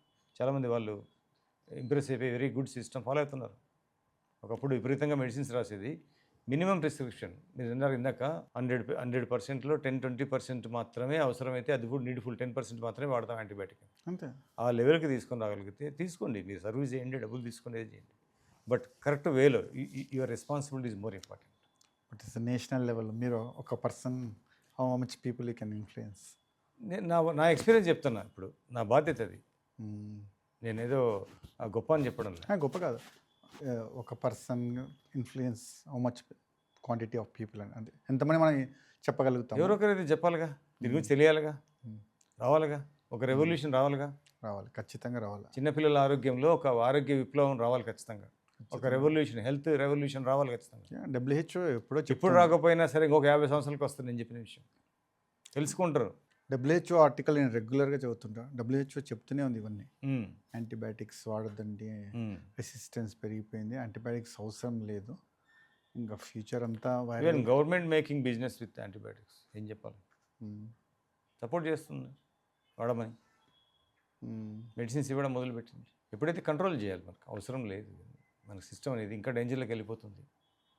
దీనివల్ల ఏమైందంటే కనుక పీడియాట్రిక్ హెల్త్ డిస్టర్బ్ అయితే ఫ్యూచర్లో పర్సన్ యొక్క టాలెంట్ డిస్టర్బ్ అవుతుంది, ఫ్యూచర్లో పర్సన్ యొక్క గ్రోత్ డిస్టర్బ్ అవుతుంది, ఫ్యూచర్లో పర్సన్ పర్మనెంట్గా హెల్త్ కండిషన్స్ డిజబుల్ అవుతాడు. చాలా ప్రాబ్లమ్స్. మనం మీ పిల్లర్సే సరిగ్గా లేనప్పుడు బిల్డింగ్ ఏం నిలబడుతుంది? కరెక్ట్, అంతే కదా. ఆ పిల్లర్స్ని స్ట్రాంగ్ చేసుకోవాల్సిన రెస్పాన్సిబిలిటీ మన బాధ్యత. భవిష్యత్తులో చిన్నపిల్లల భావితరంలో చిన్నపిల్లల ఆరోగ్యాన్ని మనం ఆరోగ్యం ఇస్తే చాలు. నువ్వేమి మీ పిల్లలకు నువ్వు ఆరోగ్యం ఇవ్వండి చాలు, డబ్బులు ఇవ్వాల్సిన అవసరం లేదు. ఆరోగ్యాన్ని డిస్టర్బ్ చేయొద్దు మీరు. తల్లిదండ్రులు వాళ్ళ ఇన్సెక్యూరిటీ తోటి, వాళ్ళ భయంతో పిల్లలను విపరీతంగా డిస్టర్బ్ చేయడం మొదలుపెట్టారు మెడిసిన్ తోటి. దాంతో ఫ్యూచర్లో పిల్లల ఆరోగ్యం అంతా వాళ్ళ చేతులు లేకుండా పోయి స్టడీస్లో ప్రాబ్లమ్స్, స్ట్రెస్, ఇవన్నీ చాలా ఇష్యూస్ వస్తున్నాయి. ఇప్పుడు పీడియాట్రిక్ లైఫ్ స్టైల్ అనేది మారిపోతుంది. ఇప్పుడు హైపర్ యాక్టివ్ పిల్లలు ఎక్కువ అవుతున్నారు. మీ అబ్జర్వేషన్లో? మీ అబ్జర్వేషన్లో కాదు, సరే అబ్జర్వేషన్లో అయినా సరే ఉన్న విషయం, ఉన్న ఫ్యాక్ట్ అని చెప్తున్నా. కరెక్ట్. నేను నా ఎక్స్పీరియన్స్ కూడా చెప్తాను, మీరు అడిగితే. పిల్లల డైట్ మారిపోతుంది. ఎందుకంటే తల్లిదండ్రుల యొక్క వాళ్ళ లగ్జరీ డైట్ పిల్లలకి ఇస్తున్నారు డైరెక్ట్గా. హై ఎనర్జీ డైట్, లైక్ ఏ షుగర్స్, లైక్ ఏ నాన్ వెజ్, అవసరం లేని diet, unnecessary diet, unwanted diet, overly energised diet అంతా చిన్నపిల్లలకి ఇస్తున్నారు. వీటికి అందరితోటి రేపు పొద్దున్న ఎన్విరాన్మెంటల్ డిస్టర్బెన్సెస్ లైక్ పొల్యూషన్, పిల్లలకు మొబైల్ ఇవ్వడం, స్క్రీన్ టైం పెంచడం, వాళ్ళ టైం అంతా ఏమైందంటే మెంటలీ రెస్ట్లెస్ అయిపోతున్నారు. పిల్లలు మెంటలీ రెస్ట్లెస్ అయిపోతున్నారు. స్టెబిలిటీ మిస్ అయిపోతుంది, ఫోకస్ మిస్ అయిపోతుంది, స్టడీస్ పైన ధ్యాస లేదు, బిహేవియర్ ఇష్యూస్ డెవలప్ అవుతున్నాయి. వీటికి అంతటికీ మూల కారణం మెడిసిన్సే నేను బలంగా నమ్ముతాను. జీరో మెడికేషన్ సిస్టమ్ ఎప్పుడైతే పీడియాట్రిషియన్ స్టార్ట్ చేస్తాడో, మెడిసిన్స్ అంటే like allopathic antibiotic overly used, minimally used అని చెప్పడం లేదు, మినిమంలీ యూజ్ చేసుకోవాలి. ఓవర్లీ యూజ్డ్ మెడిసిన్స్ వాడడం వల్ల over prescriptions, unwanted prescriptions, right, needful prescriptions, emergency prescriptions ఉండాలి. కానీ ఒక క్వశ్చన్ రావచ్చు చాలా మందికి, మా బాబుకి నెలకు ఒకసారి జలుబు వస్తుంది, 2 monthsకి ఒకసారి వస్తుంది, మెడిసిన్స్ యాంటీబయాటిక్ వాడితే తగ్గుతుంది, ఇప్పుడు వాడకపోతే ఎట్లా అని. ఆల్రెడీ డ్యామేజ్ అయిపోయింది, మెడిసిన్స్ వాడుతున్నారు. ఈ డ్యామేజ్ నుంచి రావాలంటే స్లోగా తగ్గించుకొని సెల్ఫ్ సస్టైనబిలిటీ, సెల్ఫ్ ఇమ్యూన్ సిస్టమ్ని ఇంప్రూవ్ చేసుకోవాలి. టైం పడుతుంది. అంటే మినిమం మెడిసిన్స్ రాసుకుంటూ దాన్ని జీరో మెడికేషన్లోకి రావాలి. బాడీ సెల్ఫ్ హీల్ అవుతుంటుంది. సో అదొక కండిషన్స్. వీటి వలన ఫ్యూచర్లో ఆటిజం కానీ సైకాట్రిక్ కేసెస్ కానీ విపరీతం అవుతున్నాయి. న్యూరలాజికల్ డిజార్డర్స్ ఇవన్నీ నెక్స్ట్ ఫ్యూ ఇయర్స్లో పీడియాట్రిక్ కేసెస్ విపరీతంగా పెరిగిపోతాయి. అవునా కదా? పీడియాట్రిక్ కేసెస్ అంటే paediatric patient sorry paediatric patients okay పెరిగిపోతుంటాయి. Okay, more paediatrics children become more sick అవుతారు కంపేర్ టు ఇప్పుడున్న పాపులేషన్. దాన్ని అవాయిడ్ చేయాలంటే ఏం చేయాలి? ఎట్లా మీ అడ్వైజ్ ఏంటి? అట్లా ఫ్యూచర్లో పీడియాట్రిక్ కేసెస్ తక్కువ కావాలి. మీరు చెప్పినట్టు main like less medication, more healthy gut, అంటే లెస్ షుగర్ తగ్గించి గట్ మీద ఫోకస్ చేయాలి. Improved like more vegetable fruits. అది చిన్నప్పటి నుంచి పేరెంట్స్ స్కూల్స్లో స్టార్ట్ చేయాలి. ఇట్ స్టార్ట్ ఫ్రమ్ కరెక్ట్గా చెప్పారు. స్కూల్ టీచర్స్ ఎడ్యుకేట్ చేయాలి. టీచర్, ఎందుకంటే ఎంతమంది మదర్ పేరెంట్స్ ఎడ్యుకేట్ చేస్తారు చెప్పు, అంటే వాళ్ళు చేయాలి. డెఫినెట్లీ వాళ్ళ రోల్ వాళ్ళకు ఉండాలి. మీ కంట్రీలో టీచర్స్ ఎడ్యుకేట్ చేస్తారు? మెడికల్ ఎడ్యుకేషన్ ఉంటుందా? ఉంటుంది, నీకు స్కూల్లో ఉంటుంది, మినిస్ట్రీ ఆఫ్ హెల్త్. మన దగ్గర లేదుగా. ఉంటుంది స్కూల్స్లో. వాళ్ళకు టేక్ కేర్ ఆఫ్ టూత్ని ఎలా టేక్ కేర్, షుగర్ తినకూడదు, ఒక చాప్టర్ ఉంటుంది. అదేలేండి. గ్రేడ్ లైక్ క్లాస్ 3 క్లాస్ 4 వాళ్ళకు ఈ న్యూట్రిషన్ మీద చాప్టర్ ఉంటుంది. వెజిటబుల్స్లో విటమిన్స్ ఉంటాయి. తర్వాత మొత్తం ప్రోటీన్ అంటే ఏంది వాళ్ళకి చిన్నప్పుడు కొద్దిగా చెప్తారు, డీప్గా చెప్పారు. వెజిటబుల్ తినాలి, ఫుడ్ తినాలి, ఎంకరేజ్మెంట్ కొరకు పిక్చర్స్తో ఇలా టూత్ కాపాడుకోవాలి, షుగర్ తగ్గించాలని, డెంటల్ చెకప్ చేసుకోవాలని ఒక లెసన్స్ ఉంటాయి. అదేలేండి. ఎలా బ్రష్ చేయాలా, బ్రష్ చూపిస్తారు, బ్రషింగ్ చేయాలా అనేది అంత స్కూల్లో చూపిస్తారు, ట్రైన్ చేస్తారు. అదే ఇండియాలో పీడియాట్రిక్ కేసులకి కొన్ని thousands of crores turn over ఉంది యాంటీబయాటిక్. ఆ డ్యామేజ్ ఎంత జరుగుతుందో తెలుసు, అసలు ఘోరమైన సిచ్యువేషన్కి వెళ్ళి. సో పీడియాట్రిక్స్కి మంచి అవకాశం, జీరో మెడికేషన్ సిస్టమ్ స్టార్ట్ చేయాలి. నిన్ననే ఒక కేసు ఎక్స్పీరియన్స్ అయింది. మా ఊర్లో మా క్లాస్మేట్ వాళ్ళ చెల్లెల కొడుకు, మాది కర్నూలు జిల్లా దగ్గర కోడుమూరు.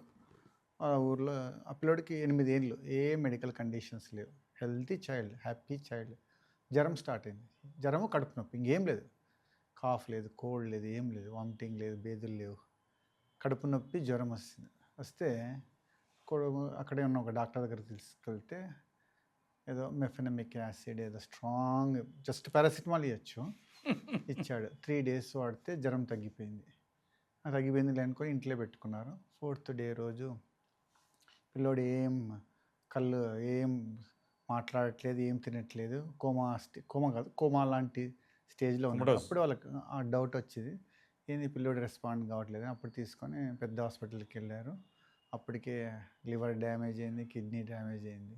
చూడు, నిన్ననే చనిపోయాడు పిల్లోడు. అయ్యో.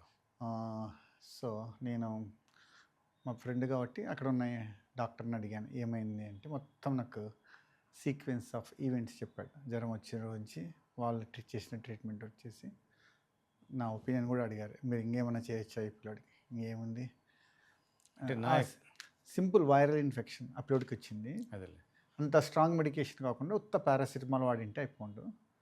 Strong medication mefenamic acid. నా ఎక్స్పీరియన్స్ ఏమని చెప్తానంటే, ఈ కేసులో ఇంకా ఇంతకుముందు డిస్టర్బ్ అయింటుంది ఇంకా హెల్త్. అదంతా నాకు ఫుల్ హిస్టరీ తెలియదు. యాక్చువల్ ఫాస్ట్ మెడికల్ హిస్టరీ చదవాలి. కరెక్ట్.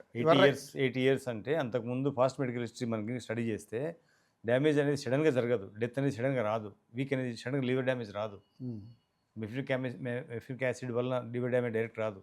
ఆల్రెడీ వీక్ అయిన సిస్టమ్కు మెఫ్రిక్ యాసిడ్ యాడ్ కావడం వల్ల ఇంకా వీక్ ఇట్ అయిపోయి కుడ్ బి రైట్, నేనేం కాదనట్లే, బట్ దట్ ఈస్ అంతకుముందు చిన్నప్పటి నుంచి ఆ 7 ఇయర్స్ 8 ఇయర్స్ లోపల మెడికల్ హిస్టరీ ఎప్పుడైతే మనం గమనిస్తామో అప్పుడు ఈ కేసు గురించి ఫైండ్ అవుట్ అవుతుంది.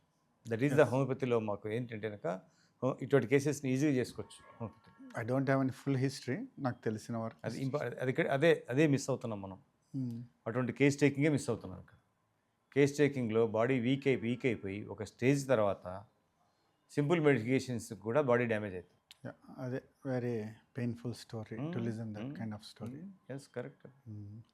అట్లా ఇవన్నీ మనకు రేపొద్దున ఏంటి అసలు చాలామంది పేరెంట్స్ అమాయకంగా భయపడుకుంటూ డిపెండెన్స్ అయిపోయి వర్రీ అయిపోయి క్రానిక్ ఇంకా బాబు బాగుంటే చాలు స్టడీస్ అవసరం లేదనే లెవెల్కి వస్తున్నారు ఇప్పుడు. గవర్నమెంట్ షుడ్ టేక్ ఇనిషియేటివ్ అనమాట. టీవీలో యాడ్ చేయడము హెల్తీ ఫుడ్ మీద, హెల్తీ గట్ మీద. జమైకాలో యాడ్ ఇస్తారు, టీవీలో వస్తుంది యాడ్, పబ్లిక్ ప్లేస్లో రాసింటారు షుగర్ క్యాలరీస్ తిన, ఒక కోక్ ఒక తాగితే, ఒక పెప్సీ తాగితే ఎంత క్యాలరీస్ అంత పబ్లిక్. ఇఫ్ యూ ఇప్పుడు ఈ సినిమా థియేటర్లకు వెళ్ళినప్పుడు క్యాన్సర్ గురించి ఒక యాడ్ వస్తుంది అలాగా, గవర్నమెంట్ కనుక only smoking zero medication system అనే యాడ్ ఇవ్వగలిగితే పిల్లలకు మందులు వాడద్దు, మినిమం మెడిసిన్స్, ఏ ప్రాబ్లం వచ్చినా జీరో అనకుండా అన్నెసెసరీ అనొచ్చు, అవసరం లేని. అదే మినిమం మెడికేషన్స్ అనుకోండి, ఎంఎంఎస్ మినిమం మెడికేషన్ సిస్టంలోకి మనం కనుక పిల్లల్ని తీసుకెళ్ళగలిగితే ఈవెన్ పెడియాట్రిషియన్ కూడా కేసును చూసి మెడికేషన్ సిస్టంలో అబ్సల్యూట్లీ అగ్రీ దిస్ పాయింట్. నేను ఎందుకంటే that is what I'm practising in Jamaica. ఎందుకంటే లాస్ట్ ఆల్మోస్ట్ లైక్ ప్రాక్టికల్గా చూసే case 20 years I'm doing practice. Even lifestyle issues పిల్లలలో టీవీలు ఎక్కువ చూడడము, మొబైల్ ఎక్కువ చూడడము, వాళ్ళ కంట్రోల్ లేకుండా పోవడం, ఇవన్నీ కూడా ఎక్కువ అవుతున్నాయి. ఇవి కూడా ఇంపార్టెంట్. ఇప్పుడు ఇంతకుముందులా కాదు, చిన్న పిల్లలు పెంచడం అనేది పెద్ద ప్రాబ్లం అయింది ఇప్పుడు. ఇవన్నీ ఏమైతాయంటేనాక మాకు పిల్లలే వద్దు అనే స్టేజ్కి వస్తుంది. వచ్చారు ఒక జనరేషన్, వస్తుంది. నెక్స్ట్ జనరేషన్ చూడండి, పిల్లలే వద్దు. ఇంకొక నెక్స్ట్ జనరేషన్కి వెళ్ళిపోతే మాకు పెళ్ళే వద్దు అనే కండిషన్కి డిఫరెంట్గా రాకపోతే అడగండి. ఇవన్నీ రేపు పొద్దున అంటే కనుక ఎదుటిల ప్రాబ్లం చూసి మాకు ఇవన్నీ డిసైడ్ చేసుకుంటారు వాళ్ళు. Medical problem leads social dynamics change అయిపోయి. ఎస్ కరెక్ట్గా చెప్పారు మీరు.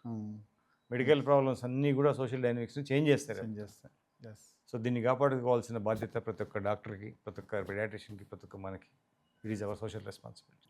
భాస్కర్ గారు, ఇప్పుడు మీ పిల్లలకి ఏదైనా ఎమర్జెన్సీ వస్తే ఏం చేస్తారు జనరల్? ఎమర్జెన్సీ వస్తే అంటే మెడికల్ ఎమర్జెన్సీ వస్తే కొద్దిగా వివరంగా చెప్పండి. మెడికల్ ఎమర్జెన్సీ అంటే ఏదైనా ఒక హెల్త్ ఇష్యూ వచ్చింది, ఒక యాజ్ ఏ డాక్టర్గా సపోజ్ ఒక నార్మల్ పేరెంట్కి అర్థం కావాలి కాబట్టి, మీరు బాబుకి ఏదైనా సడన్గా అన్ఎక్స్పెక్టెడ్ జలుబో, దగ్గో, లేకపోతే మోషన్స్ ఖచ్చితంగా వస్తాయి. ప్రతి ఒక్కరికి వస్తే, మా పిల్లలకైనా ఎవరి పిల్లలకైనా వస్తాయి. జలుబు, దగ్గు సిమ్టమ్స్ మనం గమనిస్తూ ఫీడింగ్ ఎట్లుంది, బాగా మరీ కంప్లీట్గా తినట్లేదా, మళ్ళీ యాక్టివిటీ ఎట్లా ఉంది, మరి బాగా నిద్రపోతున్నాడా, అస్సలు ఇరిటబుల్గా, అవన్నీ చూసుకొని అన్నీ చూసుకొని ఒక సింపుల్ ఇది ఒక జలుబు అనుకొని మనము ఇంట్లోనే హోమ్ రెమెడీ ఏదో కొద్దిగా, నేను ఎక్కువ హోమ్ రెమెడీ వాడతా. కొద్దిగా నీళ్ళలో కొద్దిగా మెంతాల్ వేసి అట్లా తాపడము అలాంటివి చేస్తూ ఉంటాను. హోమ్ రెమెడీ వాడతా. ఏ కాఫ్, కోల్డ్ సిరప్ ఏమీ వాడను ఫస్ట్ 3 days మాత్రం, అన్లెస్ కాఫ్ ఎక్కువైపోయి ఉంటే తప్ప. మొత్తం యూఎస్ అంతా మీరు అంటే దాదాపు అంటే ఆ ఏరియా నాలెడ్జ్ అంతా మెడికల్గా మీకు ఐడియా ఉంటుంది దాదాపు? ఉంది. ఎందుకంటే యూఎస్కి కాన్ఫరెన్స్కి వెళ్తాం. 20 years back, 25 years back autism కేసెస్కి, ఇప్పుడున్నటువంటి ఆటిజం కేసెస్కి అసలు ఏంటి? ఓ మై గాడ్, అది మాత్రం it's like exploding day by day. నాకు గుర్తుంది, నేను ఎంబీబీఎస్ ఇక్కడే చదివినా కదా ఇండియాలో. ఎంబీబీఎస్ రోజులో అస్సలు ఆటిజం కేసే నేను చూడలేదు, ఓన్లీ బుక్లో చదివాను. అదొక క్వశ్చన్, ఒక ఆన్సర్. జమైకాకి వెళ్ళిన తర్వాత చూడడం స్టార్ట్ అయింది. ఫస్ట్ 5 years 10 years ఎప్పుడో కేసు వస్తే ఇది ఆటిజం అని రెఫర్ చేయడము. నేను జనరల్ పీడియాట్రిషియన్ కదా, ఎమర్జెన్సీ పీడియాట్రిషియన్. సో నేను అక్కడ మళ్ళీ దానికి సపరేట్గా డెవలప్మెంటల్ పీడియాట్రిషియన్కి రెఫర్ చేసేవాళ్ళం. వాళ్ళు ఆటిజం క్వశ్చన్స్ చేసి స్కోర్స్. ఇంకా రాను అది first 5 years experience. Last 10 year experience I'm రోజుకు కేసులు ఎన్ని చూస్తున్నా అంటే, నేను ఫస్ట్ హాస్పిటల్లో స్క్రీన్ చేస్తూ ఉంటాను, చాలా కేసులు చూస్తున్నా. నాకు చాలా ఆశ్చర్యం వేసింది, ఇన్ని కేసులు ఎక్కువైనావా? లేకపోతే ఇంతకుముందు మనం గమనించలేదా? పట్టించుకోలేదా? అని క్వెషన్ నాలో మెదిలింది. ఇండియాలో ఉన్న 2, 3 ఫ్రెండ్స్ పీడియాట్రిషియన్స్‌ని అడిగాను. వాళ్ళు కూడా ఇదే సమాధానం ఇచ్చినారు. చాలా పెరిగిందిరా మా ప్రాక్టీస్‌లో కూడా. మేము పీడియాట్రిషియన్ చేసి బయటికి ప్రాక్టీస్ చేసే రోజుల్లో ఇంత లేదు. ఏదో అడపాదడపా ఒక కేసు చూసేవాళ్ళము. లాస్ట్ 10 సంవత్సరాలుగా చాలా కేసులు చూస్తున్నాం. వీక్లీలో ఒక 5, 6 కొత్త కేసులు చూసి అప్రాప్రియేట్‌గా రెఫరల్ ఇస్తున్నామని చెప్పగలుగుతున్నారు. నేను కూడా అక్కడ చాలా కొత్త కేసులు చూస్తున్నా. సో డౌట్ వస్తుంది. కేసులు పెరుగుతున్నాయా? లేకపోతే కేసులు మనం అప్పట్లో పట్టించుకోలేదా అని ఇప్పటికీ అదొక మిస్టరీగా మిగిలిపోయింది. మీ డౌట్‌కి నేను ఆన్సర్ ఇస్తే ఒక రకంగా ఉంటుంది. నా ఆన్సర్‌లు ఏంటంటే ప్రాక్టికల్ ఆన్సర్స్ ఉంటాయి. ఇవ్వచ్చు. ఎందుకంటే మీరు హోమియోపతితో ఆటిజం సెంటరే పెట్టేసి ఆటిజం ట్రీట్ చేస్తున్నారు కాబట్టి ఇవ్వండి. ఎందుకంటే you are treating enough patients last 5 years నుంచి కదా. లాస్ట్ సిగ్నిఫికెంట్ డేటా ఉంది మీ 10 దగ్గర. ఇయర్స్ నుంచి నేను చూసే కేసెస్‌లో మీరు డయాగ్నోస్ చేస్తున్నారు, ట్రీట్ చేస్తున్నారు, మీ దగ్గర డేటా ఉంది, మీరు ఎవిడెన్స్ నంబర్స్ ఉన్నాయి మీ దగ్గర, కంప్యూటర్లో ఎవ్రీథింగ్. సో చెప్పండి. ఎప్పుడైతే పేరెంట్ హెల్త్ కండిషన్ డిస్టర్బ్ అయిందో, తల్లిదండ్రుల యొక్క ఆరోగ్యం ప్రెగ్నెన్సీ కంటే ముందు కానివ్వండి, ప్రెగ్నెన్సీలో కానీ డిస్టర్బెన్సెస్ అన్నీ కూడా న్యూరోలాజికల్ డిజార్డర్కి కారణమవుతున్నాయి. Like autism, ADHD, hyper active. ఒకప్పుడు మన హెల్త్ అనేది బాగుండే కాబట్టి మనకేం కనపడలేదు. బిఫోర్ 25 ఇయర్స్ 30 ఇయర్స్ బ్యాక్ మనం ఏం మెడిసిన్స్ వాడేవాళ్ళం కాదు. ఏదైనా ఉన్నా సరే చిన్న చిన్న ప్రాబ్లమ్స్కు మేనేజబుల్ అయిపోయేవి, తగ్గిపోయేవి. ఎప్పుడైతే మన మెడిసినల్ యూసేజ్ ఎక్కువైపోయిందో మన సిస్టమ్ డ్యామేజ్ జరగడము, హార్మోన్ సిస్టమ్ డిస్టర్బెన్స్ రావడము, ఈ ప్రెగ్నెన్సీలో థైరాయిడ్ రావడము, ప్రెగ్నెన్సీలో అనిమిక్ కండిషన్ రావడము, ప్రెగ్నెన్సీలో హెల్త్ ఇష్యూస్ రావడము, ఫాదర్కి స్పెమ్ ప్రాబ్లం రావడము, లేదంటే ఫాదర్ మెడిసిన్స్ ఏమైనా వాడడము, ఈ మెడికేటెడ్ ప్రెగ్నెన్సీ రావడము, ప్రెగ్నెన్సీ కోసం మెడిసిన్స్ వాడడము, ప్రెగ్నెన్సీలో హెల్త్ ఇష్యూస్ అన్నీ కూడా ఎక్కువ అవుతున్నాయి కాబట్టే ఆటిజం కేసెస్ ఎక్కువ అవుతున్నాయి. ఒకప్పుడు ఆటిజం కేసెస్ లేవు. మీకు కనపడలే అంటున్నారు కదా, లేవు, అస్సలు లేవు, తక్కువ. ఎందుకంటే మన స్పెమ్ క్వాలిటీ కానివ్వండి, ఓమ్ క్వాలిటీ కానివ్వండి పర్ఫెక్ట్ ఉండేది. అవి రెండు డిస్టర్బ్ అవుతున్నాయి. ప్రెగ్నెన్సీలో ఈవెన్ ఒబెసిటీ ప్రాబ్లం, ప్రెగ్నెన్సీలో hormone disturbance, gestational thyroid, gestational diabetes, gestational anaemic problem, ఇవన్నీ కూడా ఫ్రీక్వెంట్ అబార్షన్స్, చాలా ఉన్నాయి రీజన్స్. ఇవన్నీ ఎక్కువ కొద్దీ ఆటిజం కేసెస్ ఎక్కువ అవుతున్నాయి. ఈరోజు ఆటిజం కేసు ఎక్కువ కారణం పేరెంట్ హెల్త్ కండిషన్స్ డిస్టర్బ్ కావడమే కారణం. ఓకే, నా ప్రాక్టికల్ ఎక్స్పీరియన్స్ చెప్తున్నా, నా దగ్గర క్లియర్ కట్గా డేటా ఉంది నాకు. సో వీటిని మనం ప్రివెంట్ చేయగలుగుతాం. ప్రివెంట్ చేయాలి అంటే నాకు important. Yes, very good. Prevention is better than cure అనే సిస్టమ్ కనుక మనం ఫాలో కాగలిగితే, అంటే చిన్న పిల్లప్పటి నుంచి మీ పిల్లల యొక్క ఆరోగ్యాన్ని మనం కాపాడుకుంటూ పెద్దగైనా కూడా ఏం మెడిసిన్స్ వాడకుండా ఇండిపెండెంట్గా ఉంటే, రేపు పొద్దున అనిమిక్ కండిషన్స్ రావాలంటే సమ్ డిస్టర్బెన్స్ వల్లనే వస్తాయి. అనిమిక్ కండిషన్స్ కూడా గట్ హెల్త్ ఇష్యూ ప్రాబ్లం, ఇవన్నీ కూడా రీజన్స్ ఉంటాయి. మనం మలేరియాకి యాంటీబయాటిక్ వాడతాము, ఎక్కువ ప్రాబ్లమ్స్ వచ్చినప్పుడు. ప్రతి ఒక్క దానికి మెడిసిన్స్ వాడడం వల్ల డిస్టర్బెన్స్ జరుగుతున్నాయి. ప్రతి ఒక్క డిస్టర్బెన్స్ వల్ల పేరెంట్ హెల్త్ కండిషన్స్ డిస్టర్బ్ అవుతున్నాయి. ఈ పేరెంట్ హెల్త్ డిస్టర్బ్ కావడం వల్ల autism, ADHD, hyper active cases ఇవన్నీ ఎక్కువ అవుతున్నాయి. నేను ప్రాక్టికల్ చెప్తున్నాను. నేను ప్రతి కేసును డీప్గా స్టడీ చేస్తాను. నేను ఒట్టిగా ఓవరాల్గా చూడను. ప్రతి కేసును నాకు ఈవెన్ పెడియాట్రిక్ డాక్టర్ ఫ్రెండ్స్ కూడా ఉన్నారు నాకు. నేను అబౌట్ మీ ఈవెన్ వేరే అలోపతి స్పెషలిస్ట్ డాక్టర్స్ కూడా నాకు వెరీ బెస్ట్ ఫ్రెండ్స్ ఉన్నారు. Okay, they know about me. ఒక కేసుని డీటెయిల్గా స్టడీ చేయడం వల్ల పాస్ట్ మెడికల్ హిస్టరీ కానివ్వండి, పర్సనల్ ఇన్ఫర్మేషన్ కానివ్వండి, ఈవెన్ ఫిజికల్ హిస్టరీ కానివ్వండి, ఈవెన్ మెంటల్ హిస్టరీ కానివ్వండి, మెడిసినల్ హిస్టరీ కానివ్వండి, అవన్నీ తీసుకున్నాకనే ప్యాథలాజికల్గా ఫిజియలాజికల్ ప్రాబ్లమ్స్ ఏమొచ్చాయి, అసలు ఇంతకుముందు ఏం జరిగింది అనే ఒక ప్రాక్టికల్ డీటెయిల్ అనాలిసిస్ తర్వాతనే నేను యాజ్ ఏ హోలిస్టిక్ వేలో త్రూ హోమియోపతి ద్వారా మెడిసిన్ ఇవ్వగలుగుతాను. సో ఇవన్నీ కంట్రోల్ చేస్తే కేసెస్ తగ్గిపోయి చేస్తుంటారు. మెడిసిన్స్ వాడడం తగ్గిస్తే ప్రీ ప్లాన్ ప్రెగ్నెన్సీ కనుక మనం డిసైడ్ చేసుకోగలిగితే, అంటే కనుక సడన్ ప్రెగ్నెన్సీ. ఇండియాలో మేజర్ ప్రాబ్లం ఏంటంటే కనుక పెళ్ళైన 1 మంత్కే ప్రెగ్నెన్సీ. పెళ్ళైన 1 మంత్కి నీ మైండ్ సెటిల్ అయి ఉండదు, నీ బాడీ కంఫర్ట్ ఉండదు. So unplanned pregnancy. ఓకే, ఇది మేజర్ రీజన్. ప్లస్ ప్రెగ్నెన్సీ రాకుండా ఆర్ పీరియడ్స్ రాకుండా మ్యారేజ్ కోసం కానీ, టెంపుల్ కోసం కానీ వాడి ఈ బర్త్ కంట్రోల్ పిల్స్ కానీ వాడతారు కదా, ఇవి కూడా మీ హార్మోన్ సిస్టమ్ డిస్టర్బ్ చేస్తున్నాయి. ఇవన్నీ తెలియక పాపం అమాయకత్వం ఏంటంటే తెలియతనంతో చాలామంది చేస్తారు. ఇటువంటి మెడికల్ ఎడ్యుకేషన్ చేయాల్సిన రెస్పాన్సిబిలిటీ ప్రతి ఒక్క డాక్టర్కి ఉంది, ప్రతి ఒక్క పెడియాట్రిషియన్కి ఉంది. Paediatricians mostly after delivery. అంటే చెప్తున్నా అంటే ఎందుకంటే ఎందుకు పీడియాట్రిషియన్ ఉందంటే నేను చూస్తాను కదా, నేను నా దగ్గరికి సపోజ్ ఒక ఇద్దరు చిల్డ్రన్స్ తోటి పేరెంట్ వచ్చాడు అనుకోండి, ఒక చైల్డ్కి ఆటిజం ఉందనుకో, ఇంకొక చైల్డ్ గురించి కూడా ఎడ్యుకేట్ చేస్తాను ఏ విధంగా ఉండాలని. ఓకే. దట్ ఈస్ నా రెస్పాన్సిబిలిటీ. ఒకే ఫ్యామిలీలో 2 చిల్డ్రన్ ఆటిజం చూసారా మీరు? ఉన్నాయి. ఎందుకంటే సివియర్ హార్మోన్ సిస్టమ్ డిస్టర్బెన్స్ మదర్కి ఉంటే, సివియర్ హెల్త్ ప్రాబ్లమ్స్ ఫాదర్కి ఉంటే డెఫినెట్గా ఛాన్సెస్ ఎక్కువ ఉంటాయి, బట్ తక్కువ. బట్ మోస్ట్లీ ఒక ఫ్యామిలీలో ఒకరే ఉంటారు. ఒకరే ఉంటారు. ఎందుకు ఒకరు ఉంటారంటే కనుక ఒక్కొక్కసారి ఫస్ట్ ప్రెగ్నెన్సీలో మదర్ యొక్క హెల్త్ డిస్టర్బెన్స్ వల్ల ఆటిజం వస్తుంది. సెకండ్ టైం 2-3 ఇయర్స్ గ్యాప్ తర్వాత బాడీ హెల్త్ కండిషన్ సెట్ అయిపోయినాక సెకండ్ బేబీకి రాదు. ఇప్పుడు కొన్ని చిల్డ్రన్లో 3 హెల్తీ చిల్డ్రన్, ఒక ఆటిజం, మళ్ళీ ఒక హెల్తీ చిల్డ్రన్ మళ్ళీ డెలివరీ అవుతుంది. అవును, నార్మల్. ఎందుకంటే మధ్యలో హెల్త్ బాగానే సెట్ అయింటుంది. వాళ్ళ బాడీ అడాప్టబిలిటీ తోటి, వాళ్ళ బాడీ సెల్ఫ్ ఇమ్యూన్ సిస్టమ్ తోటి ప్రెగ్నెన్సీ తర్వాత బెటర్ అవుతుంది.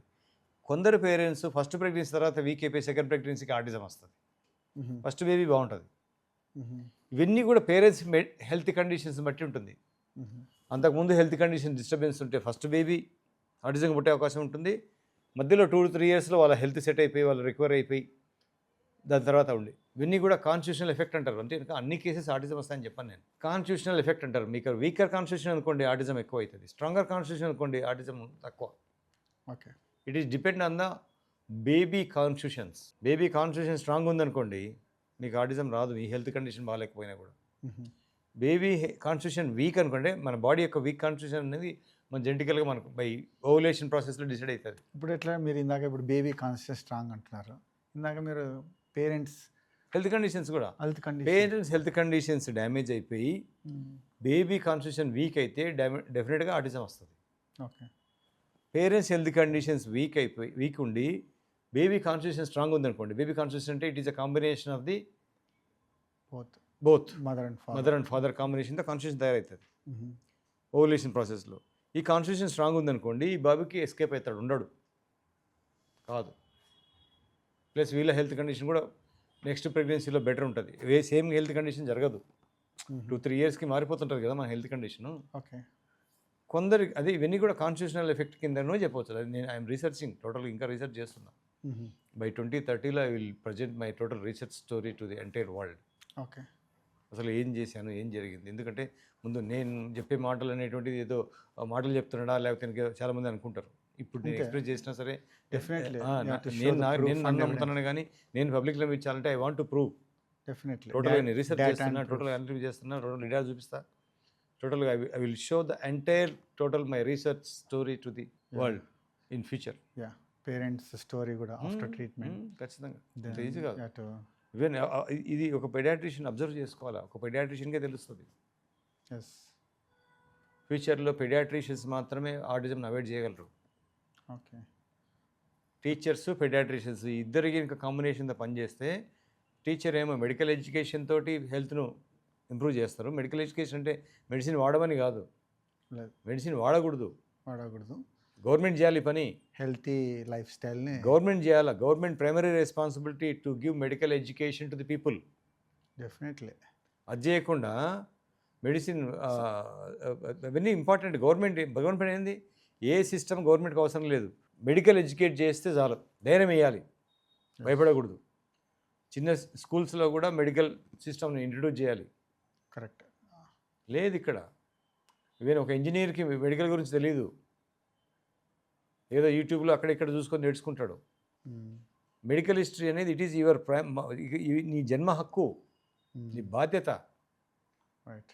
అంతే కదా. రైట్. అవన్నీ చేయగలిగితే ఒక పెడియాట్రిషియన్, ఒక డాక్టర్, ఒక టీచరు, ఒక గవర్నమెంట్, ఈ మూడు కనుక కంబైన్డ్లో పబ్లిక్కి చేస్తే prevention is better than cure అనే సిస్టమ్ ఫాలో కాగలిగితే ఆటిజం కేసెస్ తగ్గడం మొదలైతే ఖచ్చితంగా నేను చెప్తాను. But that is prevention. మీరు క్యూర్ చేస్తున్నారు, క్యూర్ త్రూ హోమియోపతి ద్వారా క్యూర్ చేస్తున్నాను. అదే, ఎందుకంటే యాజ్ అలోపతిలో మెడిసిన్ లేదు, కాదు, ఛాన్సే లేదు.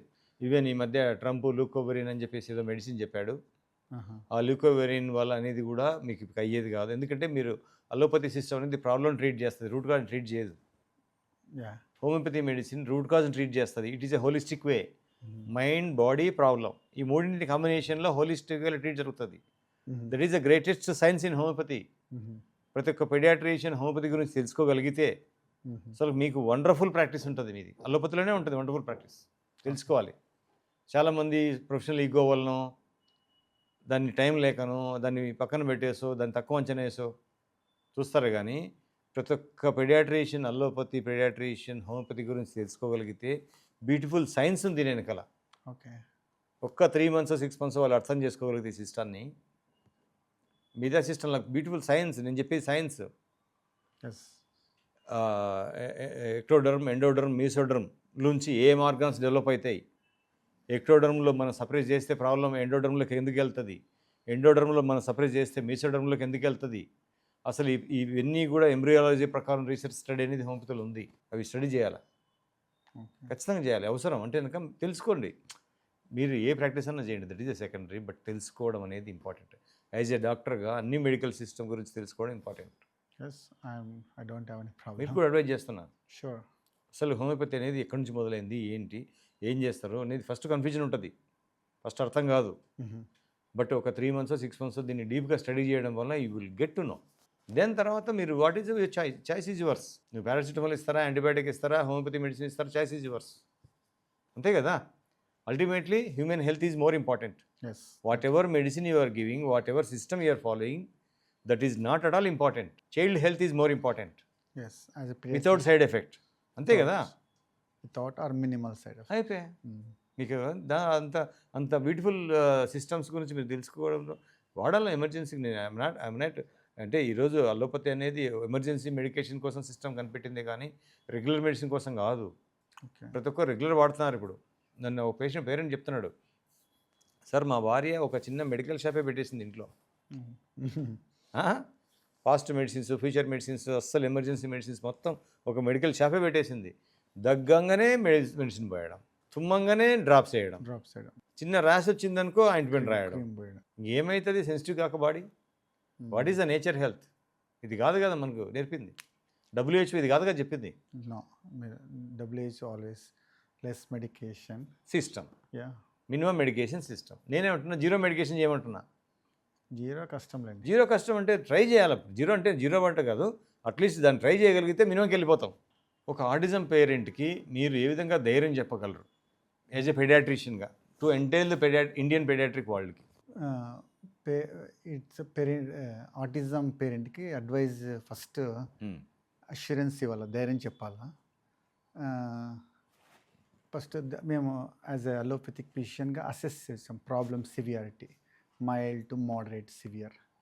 మైల్డ్ టు మోడరేట్ ఖచ్చితంగా ఇంప్రూవ్మెంట్ ఉంటుందని చెప్పగలుగుతాం. ఎందుకంటే సివియర్కి ఇంప్రూవ్మెంట్ ఛాన్సెస్ తక్కువ ఉందని, తక్కువ ఛాన్స్ ఉంటుంది. కంప్లీట్ రికవరీ ఉండదు, కొద్దిగా ఉంటుంది.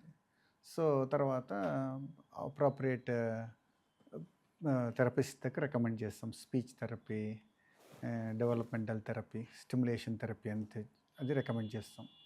సో అది వాళ్ళు ఏమనుకుంటారంటే ఆటిజం అంటే వెంటనే అది బ్రెయిన్కి సంబంధించి కదా, పిల్లోడింగ్ ఏం చదవలేయడమే, ఇంకా ఒక పానిక్ కండిషన్లో ఉంటాడు. కాదు, అది కమ్యూనికేషన్ డిజార్డర్ అని చెప్పాలా. బ్రెయిన్ నార్మల్ ఉంటుంది, భయపడొద్దని చెప్పాలా.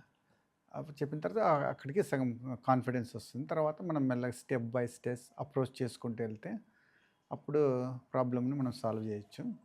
అది as a allopathic physician towards autism. నేను చెప్పమంటాను నా ఆన్సరు. చెప్పండి. నన్ను అడిగారు కాబట్టి దట్ ఈస్ కరెక్ట్ ఆన్సర్ చెప్పారు మీరు. మీరు ప్రాబ్లమ్ని మేనేజ్ చేస్తున్నారు, నేను ప్రాబ్లమ్ని మేనేజ్ చేస్తున్నాను, ట్రీట్ చేస్తున్నాను. ఇక్కడ treat important. Yes. Treat solution ఇవ్వడంలో మీరు ప్రాబ్లం మేనేజ్ చేస్తున్నారు అంతే. That is we have right now we don't have any medication. Every medical system having limitations. Yes. Me limitations ప్రకారం మీరున్నారు, నా లిమిటేషన్ ప్రకారం నేనున్నా. నా లిమిటేషన్ ఏంటంటే నేను ట్రీట్ చేస్తాను. Okay. I'm treating. Yes, that was you said, right? Yes, I'm not managing. అంటే వాళ్ళకి ఎడ్యుకేట్ చేస్తున్నా like this one. But same way treating is important, solution important. థెరపీస్తో ట్రీట్ కాదు, మేనేజ్ అవుతుంది. అంతే కదా. అంతే. మేనేజ్ చేయొచ్చు థెరపీ ద్వారా. You can manage your problem. Yes. But who will be responsible for treating? So that is important. దానికంటే ముందు ఇంపార్టెంట్ మనం చేయాల్సిన పని ఏంటంటే ప్రివెంట్ చేయడం. ప్రివెన్షన్. ఫ్యూచర్ జనరేషన్ని ఆటిజం నుంచి కాపాడడం ఇంపార్టెంట్. ఎస్. దానికి ఏం చేయాలి మనం? MMS or ZMS, minimum medication system or zero medication system వల్ల ఈవెన్ ఇప్పుడు యంగ్ జనరేషన్కి మనకి ఎడ్యుకేట్ చేయగలిగితే వాళ్ళు రేపొద్దున పెళ్ళి చేసుకున్నాక పెళ్ళి అయిన తర్వాత పుట్టే పిల్లలు కూడా ఇక్కడ అంటే మన ఫ్యూచర్లో ఇక్కడ నుంచి మొదలు పెట్టాలి మనం. యంగ్ జనరేషన్ ఎడ్యుకేషన్ నుంచి మొదలు పెడితే పెళ్ళి అయినప్పుడు వాళ్ళ మెడికల్ ఏ మెడిసిన్స్ వాడకుండా వాళ్ళు హెల్త్ చూసుకోవాలి, ప్రీ ప్లాన్ ప్రెగ్నెన్సీ తెచ్చుకోవాలి, దెన్ ఆటిజమ్స్ లేకుండా చేసుకోవాలి. So thank you so much doctor Bhaskar గారు for sharing your valuable journey with us with deep insights. Thank you, Dr. M. Reddy, for giving me this opportunity. Wonderful. Thank you.